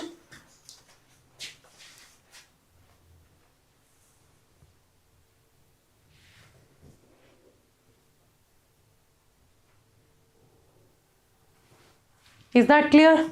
Chaliye. So for the gymnosperms also there is a trick. Go students, right? Go students, please, for checkup. For checkup, please. Right? For checkup, please. So there is one more trick here. So G say we have ginkgo biloba, right? We will have ginkgo biloba and check up. So one is for cycas, one is for cedrus, and here this P is for pinus. Okay, this P is for pinus. Okay, done. So that's what you need to remember. That's what you need to remember.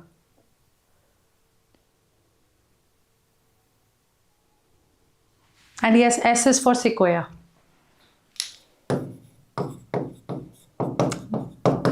So these are the tricks. That's it.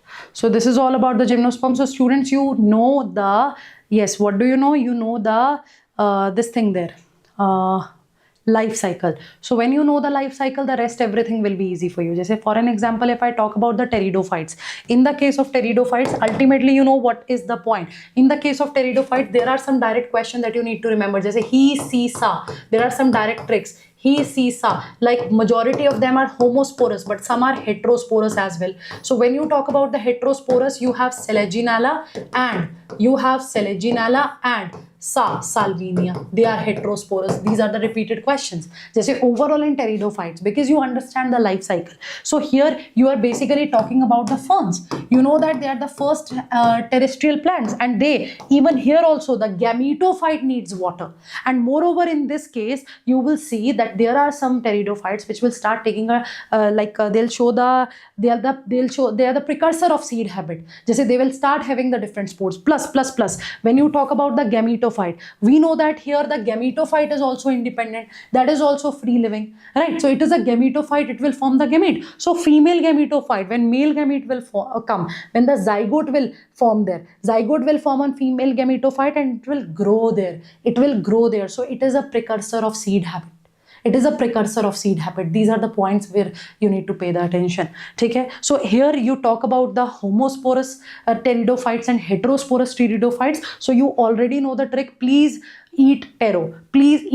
Accordingly, you have the examples, right? So heterosporous Selaginella and Salvinia, they are heterosporous. Selaginella and Salvinia, they are heterosporous. So when you are saying heterosporous, what is the meaning of that? Hetero means different. Hetero means different. Just say, let's say you are talking about the gametophyte, right? You are talking about the gametophyte. Just say, what is going to happen here? Gametophyte will give you the gametes. This is what you know. Now you are sporophyte. From where will you get the sporophyte?